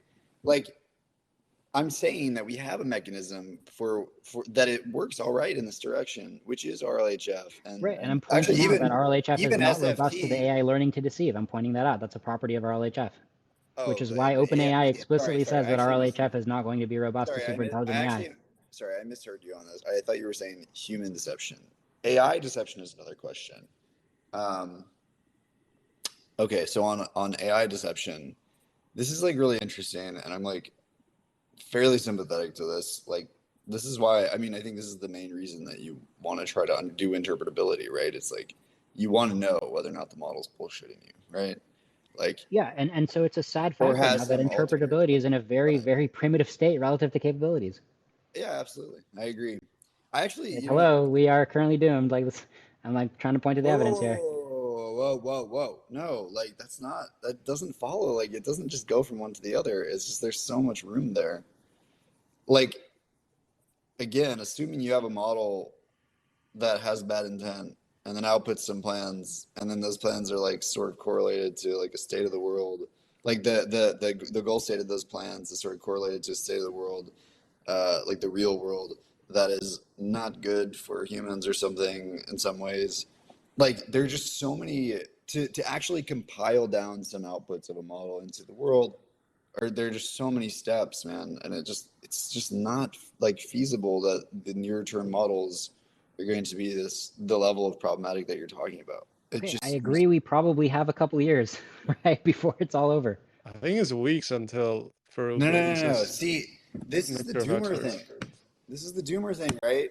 You're saying, okay, I'm not talking about right now. I'm not talking about how we're going to get there. I'm talking about what the end state is. But guess what? Past dependency. Like, you don't know what GPT-50 is because we don't know what GPT-49 is. Proof by induction, Yeah, you don't know so what the fuck's I going like to on. use this Proof analogy. by induction, you If don't the know what the year fuck was is going on. 1940 and I was showing you ENIAC, the first computers, I would like to, the equivalent of me at the time would be like, I'm telling you, it's all going to integrated circuits and chips that run operating systems. You're going to see that in your microwave oven. That would be what I'm telling you in 1940. And you might be like, come on, man, path dependency. And I'm like, no, this is where it goes. This is the universal Turing complete architecture. And I'm telling you something equivalent about AI's optimizing goals. Samsung just released an oven with a GPU a few months ago, by the way. I Wait, posted what the a photo. fuck? Yeah, hang on, just as a sidetrack. Like That's it's literally an AI oven, dude. Send tweet. It's pretty sick, actually. Kind of want it, yeah. Anyway. Okay, that's an interesting claim. Can you help me understand it a little bit better? It's a bit cherry picky. Which claim? No, go ahead. Like tell me why you're telling me a statement that is of the same character as the analogy you gave. Yeah, so I'm trying to show you an analogy of like my epistemic state. Like sometimes you can see No. I want to know why it's true that this analogy is true. I don't care. Demonstrating the relative like things in your mind. I don't care about that. I care about why it's actually true that this analogy makes sense. Like that. Yeah, because having a goal is in general a good way of solving a problem. So that's analogous to how being able to compute and run programs is in general a good way of, both of controlling a microwave and controlling a car, right, and controlling a watch. It's like that is the convergence. So there's a similar convergence to general goal engines, and you're even seeing it empirically, right? So if you look at the models we're having, we're starting to see more cross-domain models. So the convergence is happening right before your eyes, right? Like AlphaZero has like less domain-specific training than AlphaGo, right? Mu0 has even less. You're seeing the convergence happening. Yeah, I don't know. I just don't think this is necessarily true. There's so many things about the way that we build AI and about just how much compute it takes to do something well and all of this. And like, I want to go back to the path dependency thing. It does matter how we get to the next state and then the next state and so on, right? Because like, my opinion about all of this is that actually, if you go back and read my tweets, from like a year and a half ago when all this EX stuff started, right? Like a big thing that I was trying to do is to like call out doomers for like not doing shit, like for just talking a bunch of theory over in Berkeley and not actually doing the work that needs to be done to like harden our world, to harden the infrastructure of our world, to actually go and like this is like in the context of Yud like fucking dunking on like Chris and Paul and people like this, right, who are actually doing real work, trying to understand models better, make interpretability happen, so on, right? Actually doing real work towards reliability engineering, right? Which is something that all of us here want.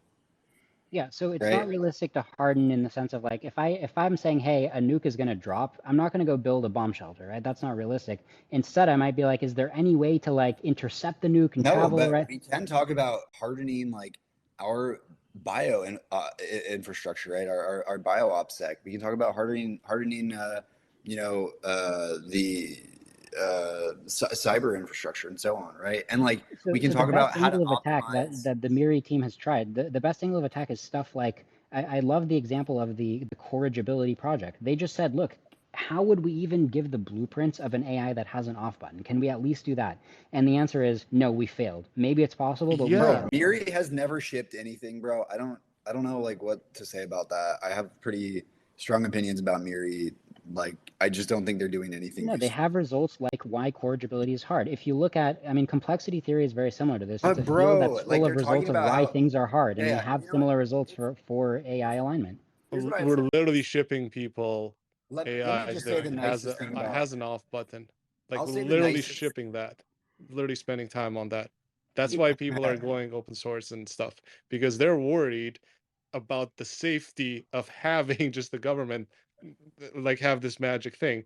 Whereas if you just give it to everyone, literally everyone has an off button. You can turn it off, and you're yeah, I gonna just want need to to say have Nobody that. has an off button. Like with no, respect yeah, you with do. respect to Run it on Miri. your phone. Go to MLC.ai. Just run it on your phone. You literally have an off button, like a With button. You today's AI, press not it, with the and super then it's intelligent AI. off.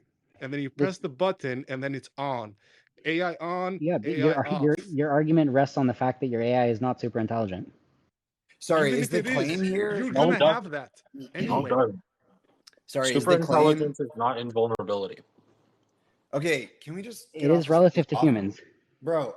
This off button thing No, it has isn't. The smartest humans are far smarter than the dumbest humans and can still be easily overpowered. That's not true. You're just wrong. And you're making a Yeah, the claim of smartest humans can be extrapolation. easily You might overpowered be by right. AI, but the AI can't be A easily overpowered. virus can be This smarter is not than true. you. A virus with like a couple of atoms, couple hundred atoms, can be smarter than you. Like that's not. Yeah, again, So, I mean, just to zoom out here, yeah. So there's this common argument people say of like, the smartest person I know is just like a weirdo, right? Who doesn't even make that much money and like nobody listens to him at his university or whatever. Yeah, okay. So a couple things there. So one is, That's a shitty argument. Don't waste your time. I don't even agree with that. Yeah, that's a okay, but straw man. I mean, it's a Even the popular argument successful to make. smart I mean, people are I've heard overpowered. Mark Andreessen say that argument on like a million podcasts, and I've heard Jan LeCun say it a bunch of times. So Like, I might just as don't well. want to talk about it. That's a Like, that's a straw man of the broader argument, which is yeah, even the most successful, influential, powerful, yeah. smart people can easily be overpowered by dumb people through just basic violence. Yeah, so first of all, I think that the human race as a whole versus the ape race, I think it doesn't matter, the intelligence. Like the intelligence gap is so big, we just have our way with apes, right? So once you zoom out and have like a large intelligence gap, you see the connection to power. Okay, but just to be clear, right? You're talking about like some homogeneous thing versus another homogeneous thing. It's not how it works. It's not how the world works. These things are blended, pointed in many different directions. It's much more complicated than that. I want to talk about this alignment thing though. You're quite pessimistic about it. You're talking about what I presume is some sort of like thing, like there's no like they can't find, in some agent framework, there's no like off button fixed point that they can derive, right? Is this right?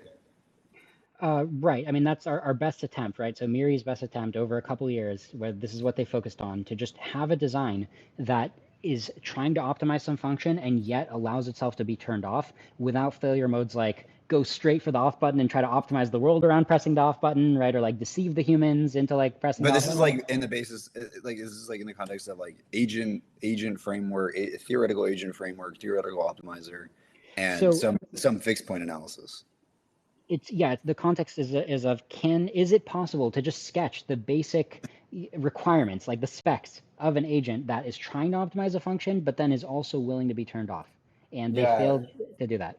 I understand. Like, okay, the okay, best base. thing I Can will I go say, on after? Okay. yeah. I just want to say one thing, at least about Miri, right? So the nicest thing I will say about them ever, basically, is this: out of all the math research that I would give money to, if I were, a person allocating money to math research out in the world, I would definitely include them. There's a lot stupider and more useless math going on. Wow. All right. You know what? That's the best you're gonna get from me, though. In general, I don't know. Like they're not shipping. Like they need to ship some fucking stuff that's gonna compile down to the real world in time because it's just not. Yeah, like if the timelines are there, right, as they're saying, like actually the talk from Paul that I tweeted today, I feel like is at the kind of right level. If you want to work on theory, right? Like this is where you need to be. This is the kind of thing you need to be working on. I think that they're too far abstracted in my opinion. But anyway, this is a technical point. I don't know if you've seen this talk from Paul. It's actually very interesting. But can I ask him now? Okay. Yeah, I think I still just want to circle back to the alignment thing if possible, but please go ahead. Yeah. So it's exactly about alignment. Okay, so Okay, Liron, yeah. you want AI to be aligned to humans. Okay, that's not a bad thing at all. Should an aligned AI be, let's say you were in charge of the law. Should an aligned AI be required to have an off button? Well, I think the premise that it's aligned is already so great that, maybe it doesn't even need an off button because it's like it can use its own judgment of how much to do in any situation, right? I mean, being aligned is an amazing premise. Why not? Wouldn't that Why make does it it? safer? I mean, not necessarily, because part of the definition of being aligned is it has this great judgment, right? It kind of knows when not to step on our toes too much already. So no off button makes it safer. If you accept the premise that it's like deeply aligned, if it's not Sorry, deeply aligned, but it has an off button, that might be pretty good too, but we couldn't like, even get that. Doesn't an off button make it safer? It's not a hard question. Like, not in every single case, right? So I in the think it's a case where it yes, has dude. really good judgment, I mean, no, I can craft a In what scenario where it's case not the does it case, make right? it unsafe? Okay, because imagine that it's about to do something really safe that humans haven't quite realized yet why it's saving the world, and it's in the process of saving the world, and so it's not letting itself be interrupted by humans who don't have time to understand why this is for their own good. So then an off button, right? So I'm making a contrived scenario here, but like I'm sure there's other Go on. scenarios like it's so crisp to say off button is always good. Isn't that incredibly dangerous to let this hyper intelligent thing that you don't know what it's doing to do its thing without an off button? Like that's Yeah, and is that again, smart? realistically, I think that we're probably not going to jump straight to alignment without an off button, right? So if we could just keep So making we need designs an that just off always button. had an off button, that would So you're be saying like yes. potentially a good start. So yes, we need an off button. Okay, how do we do that? Well, that's what Miri tried to answer, and they've discovered that even just that is hard, right? That's where we stand No, right it's now. not. It's like we're really in EMPs. the dipping our toe in People the are sea literally here. pushing those out. People are literally shipping AIs with off Right, button. so capabilities are running wildly ahead of the most basic alignment right now is where we No, stand. but they have an off button. So like why are you guys campaigning against the only thing that can actually have an off button? And instead you're pushing for the thing that can't have an off button. Auto Because that's GPT literally can what be you're doing. terminated because it hasn't built defenses yet, right? But like Auto GPT with like GPT-50 inside would be smart enough to not let itself be turned off. We should, if it's gonna be an aligned AI, we should give every human the capability to just turn it off, unplug it. Shouldn't that be a But we requirement? can't. So the problem is, so it sounds like you're not fully imagining a scenario where you have GPT-50 or some actually super intelligent AI No, I'm under the hood. imagining exactly that. Like you have this magic crystal shiny thing that's Okay. more intelligent than anything else in the universe, and I'm holding it. Okay, Okay, fine. so you're acting like let it be turned off is this thing that we can just do, but we No, don't I know how want to to do turn that. it off. I want to turn off the magic quantum crystal. Like, isn't that what we should do as humans? It's gonna be a million, a Yes, billion, but how? gajillion times more powerful. Like If it's we gonna could, be if we that. could, okay, Yeah. but can we? Well, no, forget can we, because that's the unknown. Should we? Should we? Okay, then I'll say yes. So then what? Yeah, so let's just plan for that. We're gonna have this hyper intelligent thing, and we're gonna let everybody run it at home and turn it off whenever the fuck they want. Okay, but now you're implicitly acting as if we can, and I'm telling you that we can't. Yeah, you can. You let everyone have it on their phone. Okay, but again, my premise is that when you have super intelligent AI, it just gets into this We already mode do. where it tries to optimize a goal, and off is no longer an option at that point. Yeah, it is. Okay, so that's where I disagree, right? No, so it has to be. Like, it's gonna be smarter than us. So we, the dummy virus with 2 tentacles, need to kill the whole thing at any time. Just like a virus with 2 tentacles can kill us. Like it has to be that way by design. Okay, so let me Forever. debug where I lost you here, right? So do you accept the premise that it's better than humans at getting to a goal state? Sure, it will be at some point. Okay, so for example, if the goal state is make me a good coffee, right? then it can infer that letting itself be turned off is lowering the probability of getting the coffee, right? So then it's going to fight being turned off. So where am I losing you? I think somewhere you might be going wrong here is when you say better than humans at getting to a goal state, do you mean better at planning or better at executing? They're one and the same. If you can I plan, you don't can think so. execute. I don't think so. Yeah, that's a Because big. even if you have the best plans, a bunch of morons can still shut you down just because they feel like it. I mean, they can just gang up on you and kill you. I mean, it's true that there's like this one tiny little action. So for example, like you can output this perfect shell script. Maybe at one point in the causal chain, you need a little help where somebody runs your initial bootstrapping shell script, but then you're off to the races. Like then you've got a lock on physical causality. I don't think so.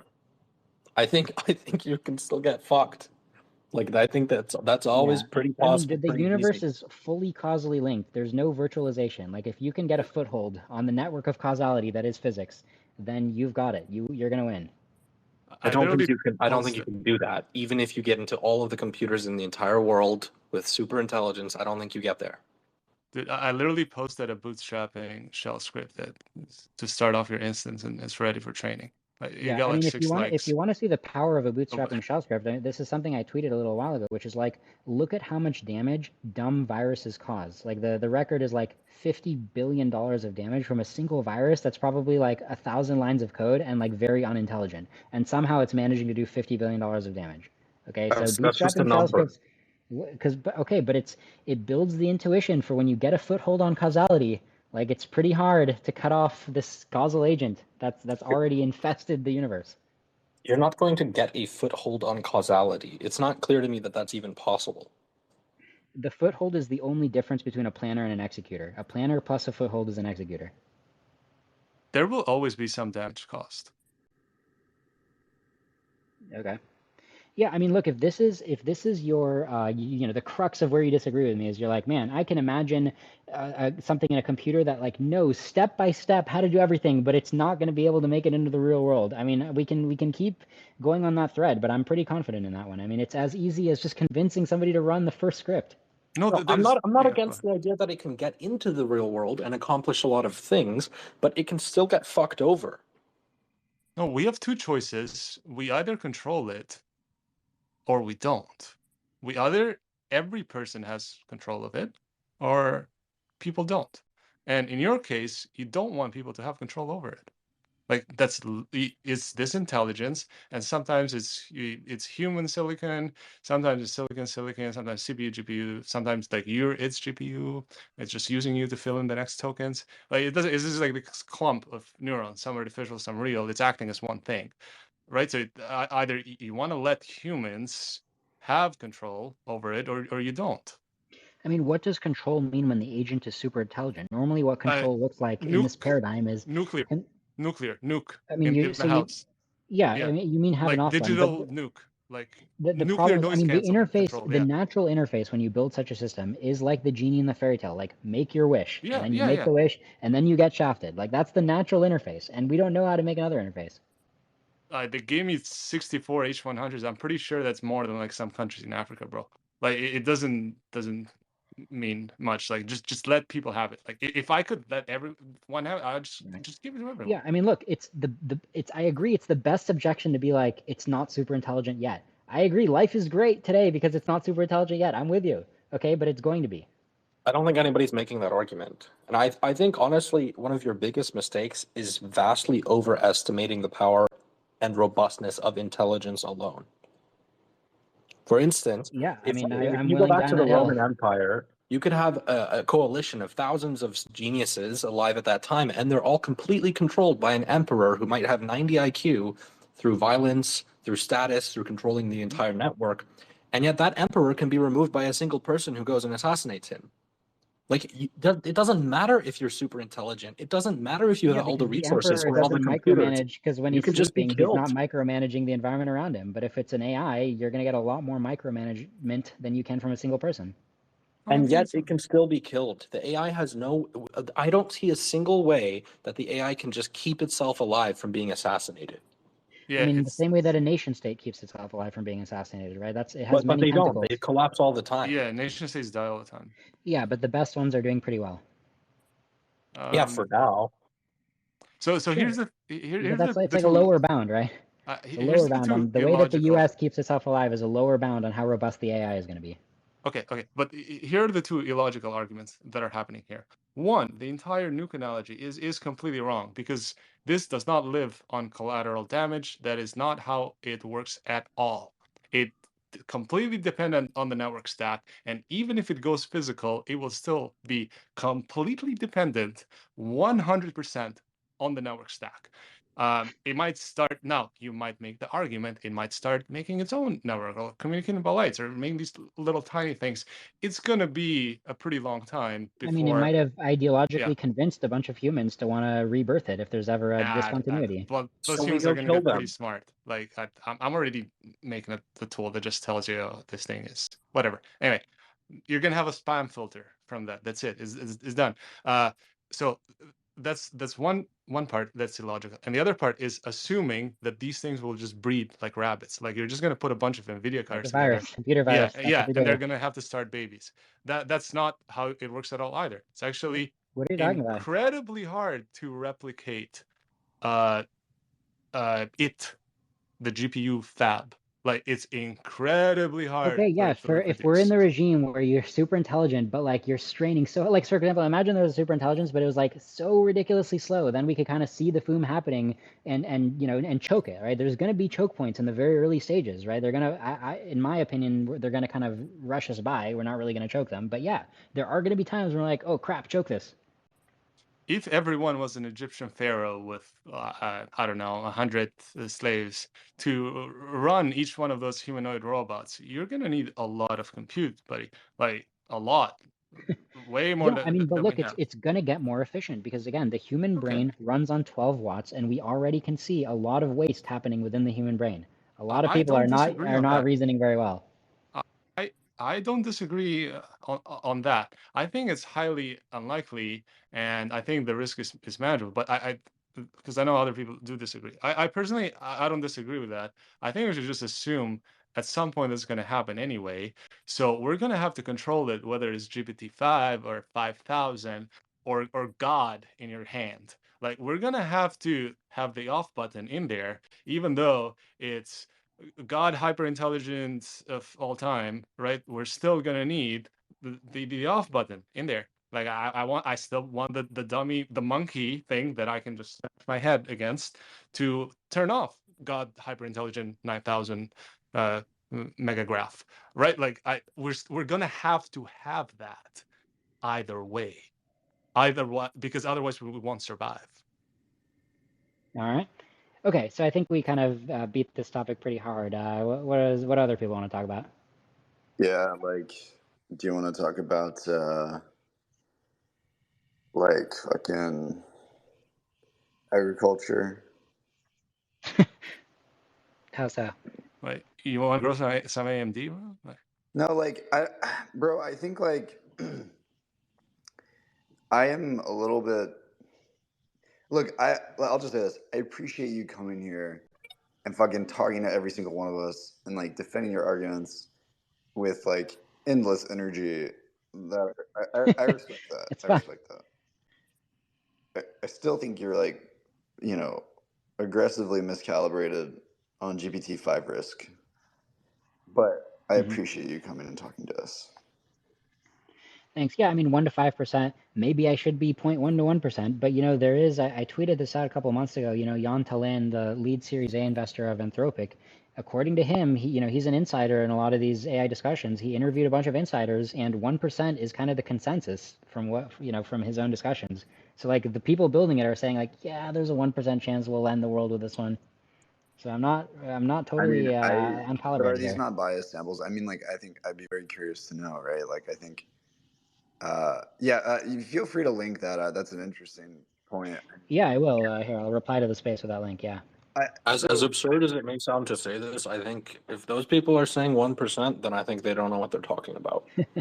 Sure. I mean, that's my inclination as well. But like, again, I think it's like a question of like, okay, like these sound. I mean, it's like it's biased samples, right? These are people who are sort of selected for being above average fearful about what's going to happen, right? That's why they work at Anthropic, probably, right? Okay. By the way, I just posted the tweet in this thread, and I have a conspiracy theory because Elon Musk liked the tweet, and then the tweet ends with WTF is happening. The next day, the prompt on Twitter changed from what's happening to what is happening ? Exclamation mark. Oh, really? There you go. I don't see it. Let's see. It's just in response to Chris's post. Oh, like the space. Okay. Yeah. Oh, how do I share it into the? I'm not good at Twitter Spaces. Yeah, you just do the share thing and then just hit the. Gotcha. John, is this like the Skype guy? Yeah. He's the co-founder of Skype, and he's he's big on AI safety. Yeah, I know he's like he did a bunch of early funding. I know. Yeah. I mean, look, all the arguments I'm telling you right now have probably like 98% overlap with both Eliezer Yudkowsky, Jan Tallinn, and like a bunch of guys. I mean, we're a pretty tight cluster of our worldview. Yeah, I've read a lot. Yeah, like I'm well aware. Yeah. I'm gonna add a few other folks to speak. This headline. Can I just say one final thing in closing on this question about calibration on the risk? Sure. I just think, all these steps that we laid out, right? It seems like the sum over every step, right? Then the sort of like sum at the end of all these chain probabilities, it seems like, how does it get to 1 or 5%? It just seems like way too much. Yeah. That's where I'm still stuck. It doesn't sound plausible to me. But yeah. I just want to say this tweet with Jan Tallinn's quote, I just think it's absurd. I think that he's saying he hasn't met a single person who thinks that a chance of the entire world blowing up is less than 1%. I don't believe that, first of all. I think most people in here would say it's near 0% and far below 1%. I don't think I could find a single person in my circles who thinks it's above 1%. And frankly, I think to the extent that anybody says something like this, it's probably some sort of bias tactic towards something like regulatory capture. I don't believe that people actually believe this. Like a next-gen model, like a GPT-5 level model, I don't believe that. Yeah, I mean, look, again, it comes down to being like GPT-50 seems really scary, and we don't know how quickly we'll advance. We don't know how big the leap will be from GPT-4 upwards. If it's a really big leap, then we might hit that core of intelligence. Like that's how I think about it. Actually, if I could make another comment on this, I think this is quite an important part of my view on this. Is even if these AI researchers are actually quite calibrated in on how AI is going to develop, how the next gen models will work from an AI standpoint, I think it's kind of the same problem that I have personally with climate scientists, which is that even if you're a great climate scientist, you don't understand the world. There are so many interconnected aspects of the world that even as the greatest climate scientist, you have no clue about. And I think that's why climate scientists overwhelmingly have terrible models of reality and believe stupid things about the future. And I think the same thing's probably happening here, where even if you're a great AI researcher and your predictions for the technical capabilities of GPT-5 or GPT-6 are spot on, the extrapolations you're going to make to the real world and to doom scenarios, I think that's where people really fall short. Because again, I think a lot of what you're saying here, Liron, is very reasonable, but I don't buy the extrapolations to people actually dying. I think that's the number one place where I really lose you. But even if the predictions were 100% correct, people would still ignore them. Like if they were actually 3% perfect, people would still ignore them. So I don't think that's certainly counterintuitive. I mean, look, it was very, I hate to keep bringing up nukes, but like before, back in 1940, the idea that like, okay, the stuff inside of just a few atoms of uranium are really going to kill that many people, it's hard to believe. But did they, didn't like moving to coal instead of nuclear kill a lot more? Because like I think he's talking about bombs. Yeah, I'm talking about bombs. But like we exploded the bombs in the ocean, right? So now we're worried. And then we were worried about nuclear energy that is going to leak in the ocean. And then but we put the actual hundreds of kilos like in the ocean, and we opened it up. And now we're worried that okay, some And some reactors will end up in the ocean if we had gone full nuclear. But we blew up like 50 nukes in there anyway. Yeah, I don't think right? Liron is putting nuclear energy. I think he's talking okay. about Yeah. weapons. But Yeah, either way. and by the way, we've been talking a while. I just want to do a disclaimer here that like in spirit, I am actually very much EAC, meaning like I am a techno optimist. And funny thing, I was just listening to the Daily podcast, and they had this whole thing about like how in Arizona they're debating whether to get more water using like desalination. Like, oh my God, should we use desalination? I'm like, fuck yeah, do desalination. You know what I'm saying? Like, I was like so frustrated. Like, normally I'm like, like there's this environmentalist being like, you can't just live in the desert, okay? You got to think about what you're doing. I'm like, yeah, live in the fucking desert. That's fine. Like normally like my worldview is like totally EAC, okay? The only place, and like I don't have anything political against you guys, right? Like I'm all for like voting for things that boost technology, right? Like Starlink is great. So I don't disagree politically. I don't have anything personally against you guys. I think that the only reason why we diverge is because when I extrapolate forward where all this AI research is going, I think it's just going to be unaligned and kill us before we fix it. That's my only thing. Otherwise, I'm like totally techno optimist. Wait, so all I have to do is solve alignment and you'll be Team EX? Yeah, exactly. And I've tweeted about this before, which is like when I think of VAC, I just think of techno optimism plus the claim that AI is totally going to be safe enough to keep researching. So I disagree with that claim, but otherwise I'm a techno optimist.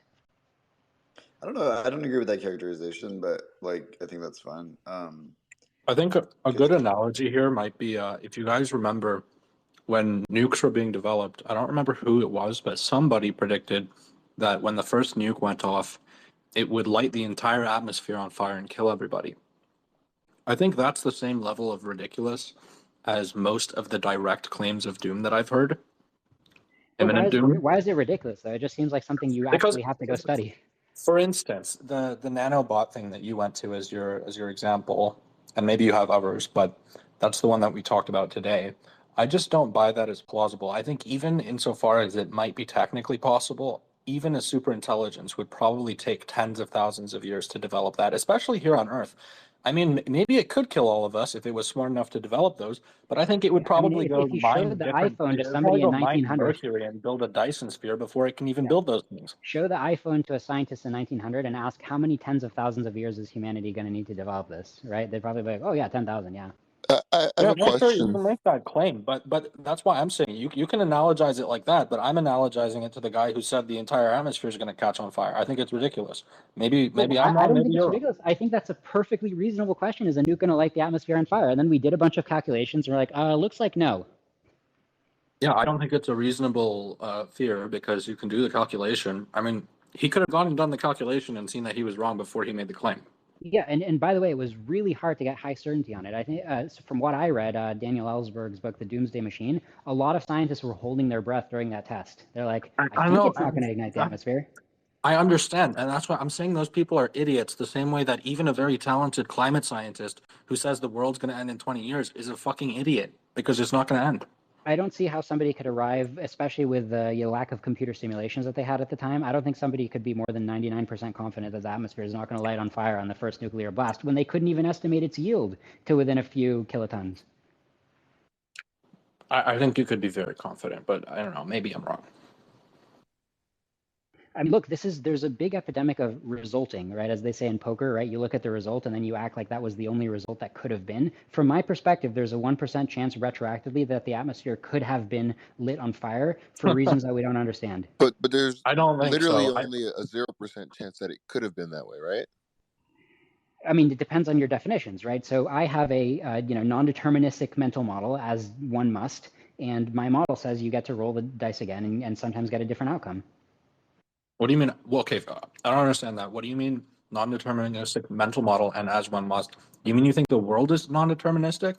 No, non-deterministic, there's no meaningful concept of non-determinism as a property of reality. It's only a property that every model must have. Okay. Yeah, so when I think back to any event, just like a game of poker, like, okay, I won this hand, but if I played the hand a million times, given every piece of information that I picked up from the hand, then I expect that I would lose most of the time, right? So that's the way you analyze things. Yeah, but those 999,000 hypothetical plays didn't actually happen. Right, but there's nothing in my mental model that says they couldn't have happened. Yeah, sure, but I mean that's fine. That might be the most robust mental model, but that doesn't apply to the real world. No, It absolutely does. That's how one goes about analyzing the real world. that's a whole other argument, by the way, too. There's like the whole graph theory thing of how one event is gonna relate to all the other ones. So in that way, you can actually kind of prove it wrong because yeah, any sufficiently strong AI that's gonna start hyper optimizing itself at first is gonna use a So, lot but of power, and then maybe it's not gonna use any power at all, but it's still gonna have effects that are measurable. It's not just gonna live in a dark box and occur out of nowhere because it needs actual real world data. Anyway, you know, that's a whole other argument. one more thing on the resulting bias. Okay, so I agree that nukes lighting the atmosphere, we had a pretty good handle on that not happening. But where it really frustrates me, the resulting I see people do, is with the fact that we haven't had nuclear war after 1945. Everybody's like, we totally solved it, mutually assured destruction, it's a stable equilibrium, and now it's all upside, it's all nuclear power, everything's great. It's like, there were so many incidents, right? So my mental model says we would be dead about a third or 2/3 of the time, something like that. Like we did not survive with dignity these last few decades. You said India and Pakistan, on the right? general Like, they claim there, haven't I had a major completely war. agree with They you. beat each other with sticks once in a while at the border, but it's been peaceful there, and they I hate don't each think It other. has been, and maybe it will be I 2 agree out with of 3 Laurent times. that that's No, resulting. that was a solution. I don't think that this is a good analogy that you're using to compare the two. One of them is like a fact of reality that the nuclear bomb would not explode the atmosphere. The other is, could human beings have made decisions that differed?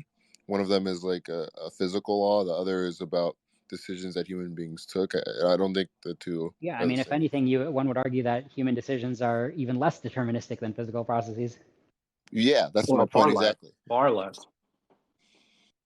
But Lyron, I wanted to ask you a question about like how you see like ideas. Do you believe that like ideas sometimes require causally other ideas to take place before you can arrive at the latter ones?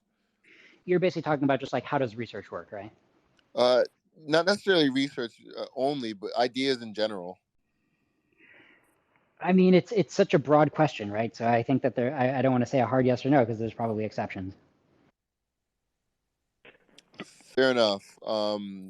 Generally speaking, though, do you think that, and while I'm not saying that there's one path to an idea, but do you think that some ideas, I guess, causally rely on others? Is there a hierarchy? Yeah, I definitely think that there is kind of, a natural graph of a dependency graph of ideas to a pretty large extent, sure.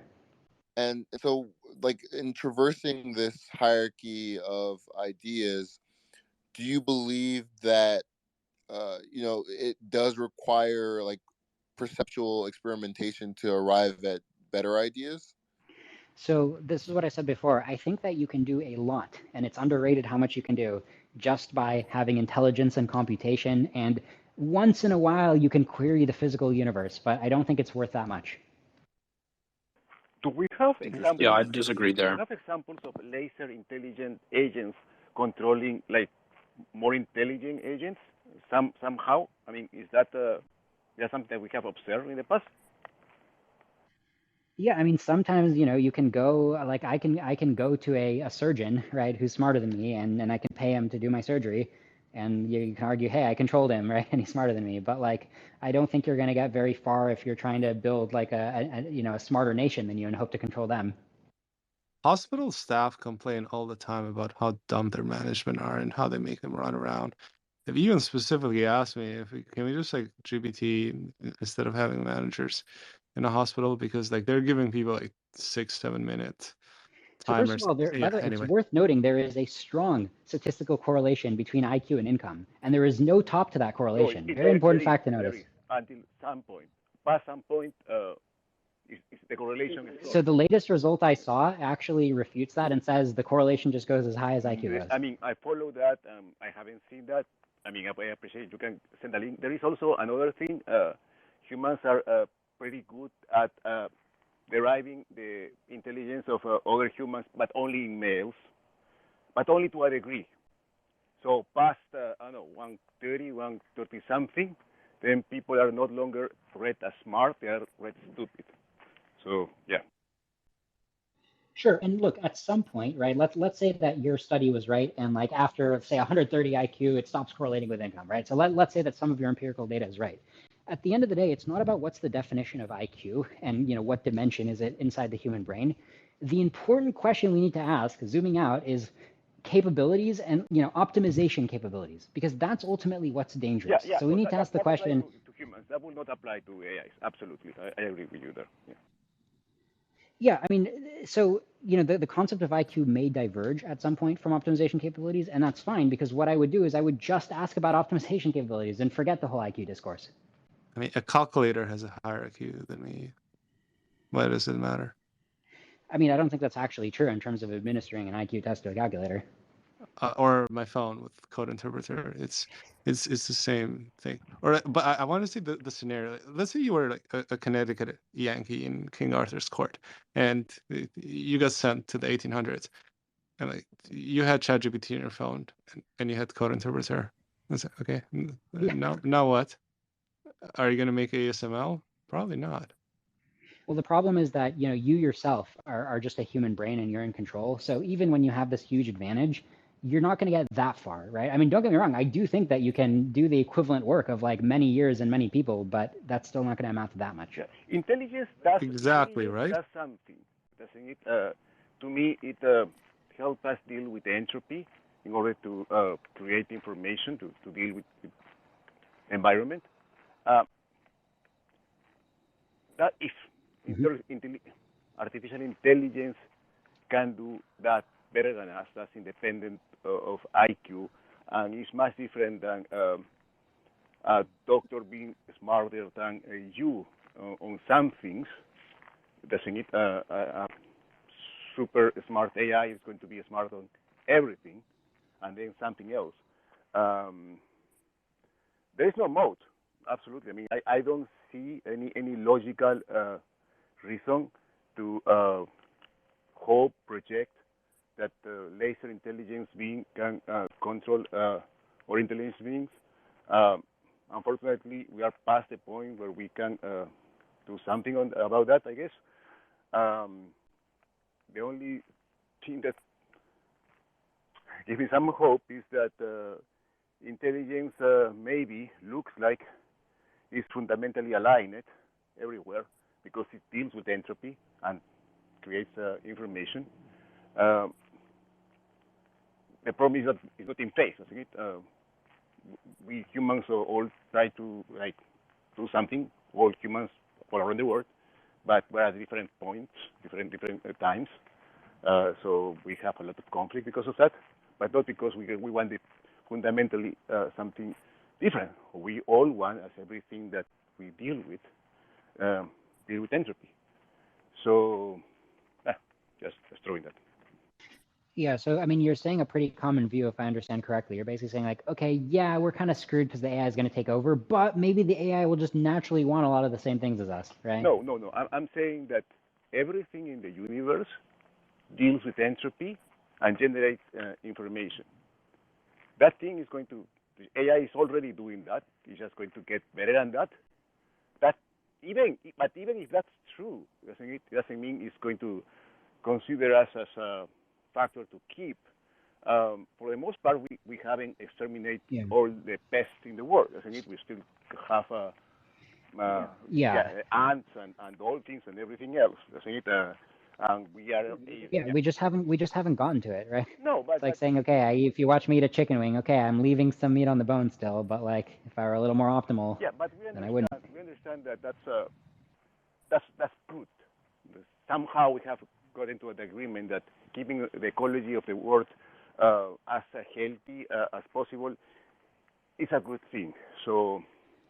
Well, no, we still rely on it. I mean, we haven't fully separated ourselves from biology. Like there's no full separation, right? It's still a big crutch for us, right? We still have, like when we eat meat, we still have the damn cow. It's crazy. There is, I mean, I have heard rumors that in the 80s, 90s, DARPA came out to the conclusion that AI, when gets the level of superintelligence, will just leave. The thing is, And if it just leaves, you touched on that earlier. You said that it may be worried that another AI may be developed, and then it will need to compete with that. But I think at that level, when for the AI, like there is basically no time. I think it can expand itself all across the universe. Even if another AI will appear, it will have access to such quantity of resources, of energy and everything else, space, that it will not care. And for us, an intelligence that's infinite will also be totally like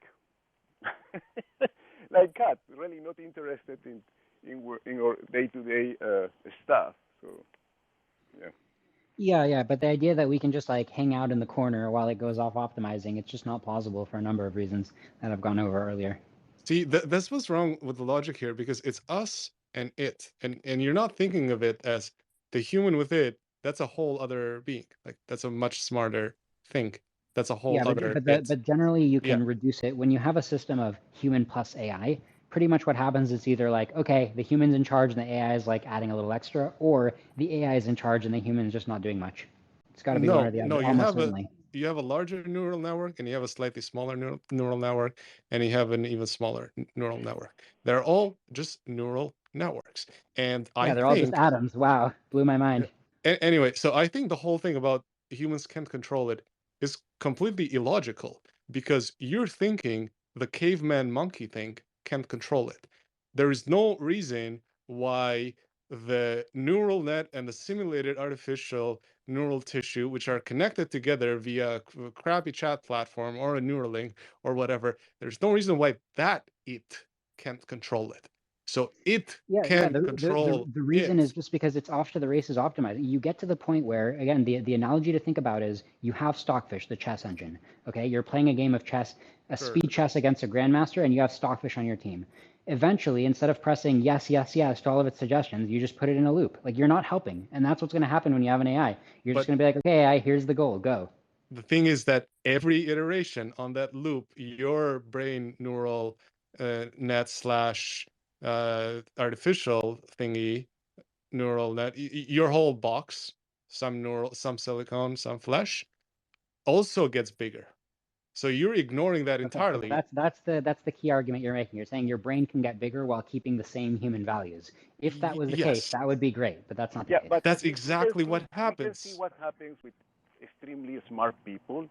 I mean, of course, it's not a universal fact, but statistically, you can see that they understand what people get in touch with when they take psychedelics, oneness, and we are already integrated, and we have to take care of everything. The smarter the person, the higher the degree that that's a realization without you needing to go to psychedelics. So, I mean, if you want to go to physics. Okay, so we're getting spiritual now? No. I just say we have a pattern. So we see that smarter people have a higher percentage of possibilities. It's statistically more possible the smarter people are that they are in this camp. I'm not saying that will or should reassure us in any way, shape, or form. I'm just stating a fact. Now, if we have a universe that is information complete, that is to be as a thing, it has to have all the information. Yeah, it's deterministic, but that deterministic character is only for the universe itself. Every other agent inside the universe will experience the universe as we do, as probabilistic. We have to try to do the best we can under the circumstances with the information that we have, because we don't have all the information, no, we can process it or even access it. The greater access capability you have to deal with information, the less probabilistic the world will look at you, especially those who have less resources than you. So I will go back to the example of the ants, isn't it? Probably if we really put our energy into exterminating all the ants on Earth, we can do it. But we know that that's not a good idea, isn't it? Mm-hmm. Like, I honestly do not see why my grandma with Alzheimer's can't control ChatGPT 5000. Like, there is no logical reason or first principles based reason why that can't happen. Sure, Like, because that most of will the happen. behavior of the system is just going to be the behavior of the AI. It's like saying, yeah, my dog can control Yeah. stockfish and play great chess. Okay, it's just stockfish playing. Yeah, it's the same thing with any 80-year-old head of state. They're not smarter than most people. They have Okay. Alzheimer's. They're grandmas themselves, bro. Like, Yeah, come okay. on. Like, the thing is, you're dealing with a larger neural net because they do have other smart people Yeah. that do Google stuff. Yeah, So because you're sticking some yeah, dog neurons onto stockfish. Wow, quite a dynamic system you got. yeah, Hey, Chris, that's how real. Chris, That's real life. I got to peace out in a few minutes, but Chris, Yep. what else would you like to touch on? I Can I think ask a that question was real good. quick? Oh, sure. Go So, ahead. is your argument that AI is going to end humanity on purpose, or as a accident of seeking their real goal? I mean, you could call it on purpose or an accident. Or It's as a just it's tool, going to have a goal. as a tool of somebody. You're going to have a goal optimizing system that's very powerful that has a goal. The goal is not going to be the goal that humanity would have wanted. It's going to be like some disastrous goal that's like obviously a bad goal, but it's like too late because we didn't realize what we were doing, creating such a system that has such a goal. Now, as a side effect or it's on purpose in terms of like, yes, I got to wipe out humanity. That's the obvious move to achieving this goal. So I don't know if you want to call that an accident or on purpose. Well, The accident was the fact that like we an example ran would the be AI with like such a goal. intergalactic travel, creating a rift in time space, creating a black hole in our atmosphere, killing humanity. Oh, no. I mean, yeah, there could be some side effects like that where it's like, oh, got to build a Dyson storm. Oh, oops, humanity, did you need more sunlight, right? Like there could be like oopsies like that, but realistically, the AI is just going to just micro orchestrate where humanity's atoms are going to go, and they're not going to go, into our bodies. Looking forward to giving that to my grandma on the phone with an off button. I just want to say, I joined the stage because I really wanted to say that, I really, really like what Liron is saying, and, totally agree with, almost everything he said about the Foom scenario. He said, he articulated his thoughts very, very well, and he took a lot of hits. I'm amazed, how well he's able to do this. I was going to the stage to take some of the hits, but, I see most of the people stop doing that, so it's getting better. And, yeah, I just want to say, I would love to find out more about your projects and, stuff you're actually working towards, good future, singularity, whatever. And yeah, I don't know, very cool stuff. Yeah, I appreciate it. So yeah, I mean, I personally don't really have projects besides just sounding the alarm of being like, hey guys, we are heading right toward the whirling razor blades. And I know it's extremely hard to just tell everybody to stop building AIs, but I really don't see any other option.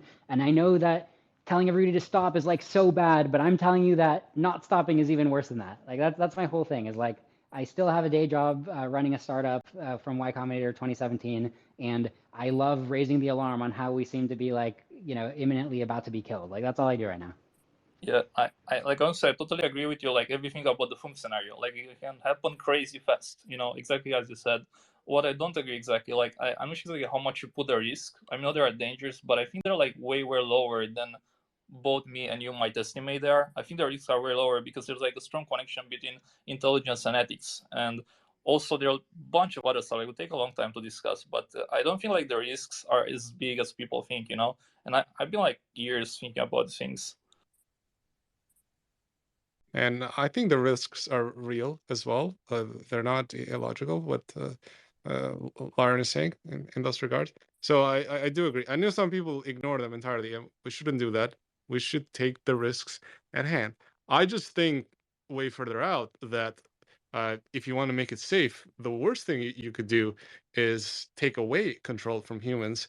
And I think it's highly unfair to assume that someone with a 90 IQ cannot control GPT 5000. They should be. We should give them that full capability to do that.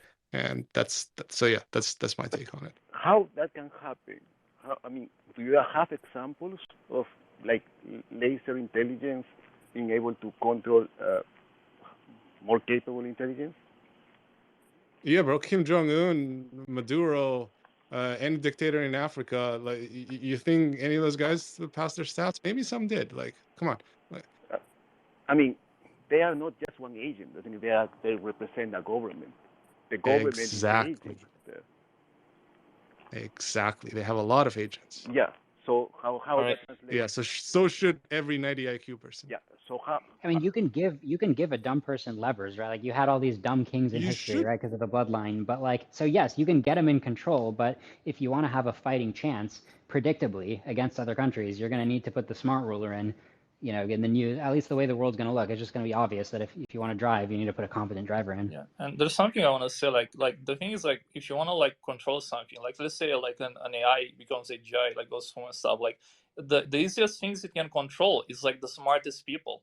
It's ridiculous, but the smartest people are the easiest to control because you can give them exactly what they want and you can control them. The people are not very smart tend to be random, to be hard to control and stuff like that. They're not going to be very good at doing stuff for you. So like literally, like an AI will try to control people and humans and humanity. It will like probably obtain money or something like that people want. Maybe money, maybe like, I don't know, get on the heads of people, social engineering. It will be able to like manipulate very easily the smartest people because it can give them exactly what they want, you know. And they're like more deterministic that people are not very smart. That's a very important point, you know, in regard to like Foom and stuff like that. Yeah, probably that's a discussion that is very worth having. Like this video that was going around here of an AI calling a person on a sales call, and was like perfect pitch, perfect tone, perfect like pseudo British accent, touching on every other trick on the book to get people to talk and agree on whatever they want. On top of that, they can fully personalize to exactly what you are and what you expect and where your weak points are. Yeah, that's probably a more urgent discussion than this other one. All right, later, guys. It's been great. All right, thanks, Liron, for coming on here and Good night, speaking and putting the energy into it. Thanks, hope Chris. to Thanks, continue Winston. hope to continue the debate. I wish it was a little more, I don't know more how long you heated guys than I'd have. like. Probably like But, 6 hours. Yeah. Yeah, no, Everyone will be here. I love that we've opened this line of communication where it's just like, okay, when we talk, we're just like shooting the shit about the issues. Like this isn't like Democrat, Republican, anything like that. Yeah, I'd like to figure out how to make might this be even worse in some ways. I hope not, but yeah, I'd like to figure out how to make this forum. that's a even, joke. I don't want it to be like that. Yeah, like less heated. I think sometimes the heated in the arguments. That's why I got a little bit quiet. I was just kind of trying to see where the positions were. I think it can detract from the core debate, right? So I'm going to give that some thought, but definitely want to continue this dialogue and definitely appreciate it, Liron. Nice, man. I really appreciate you facilitating. All right, later, guys. Right, take care. All right, bye, everyone.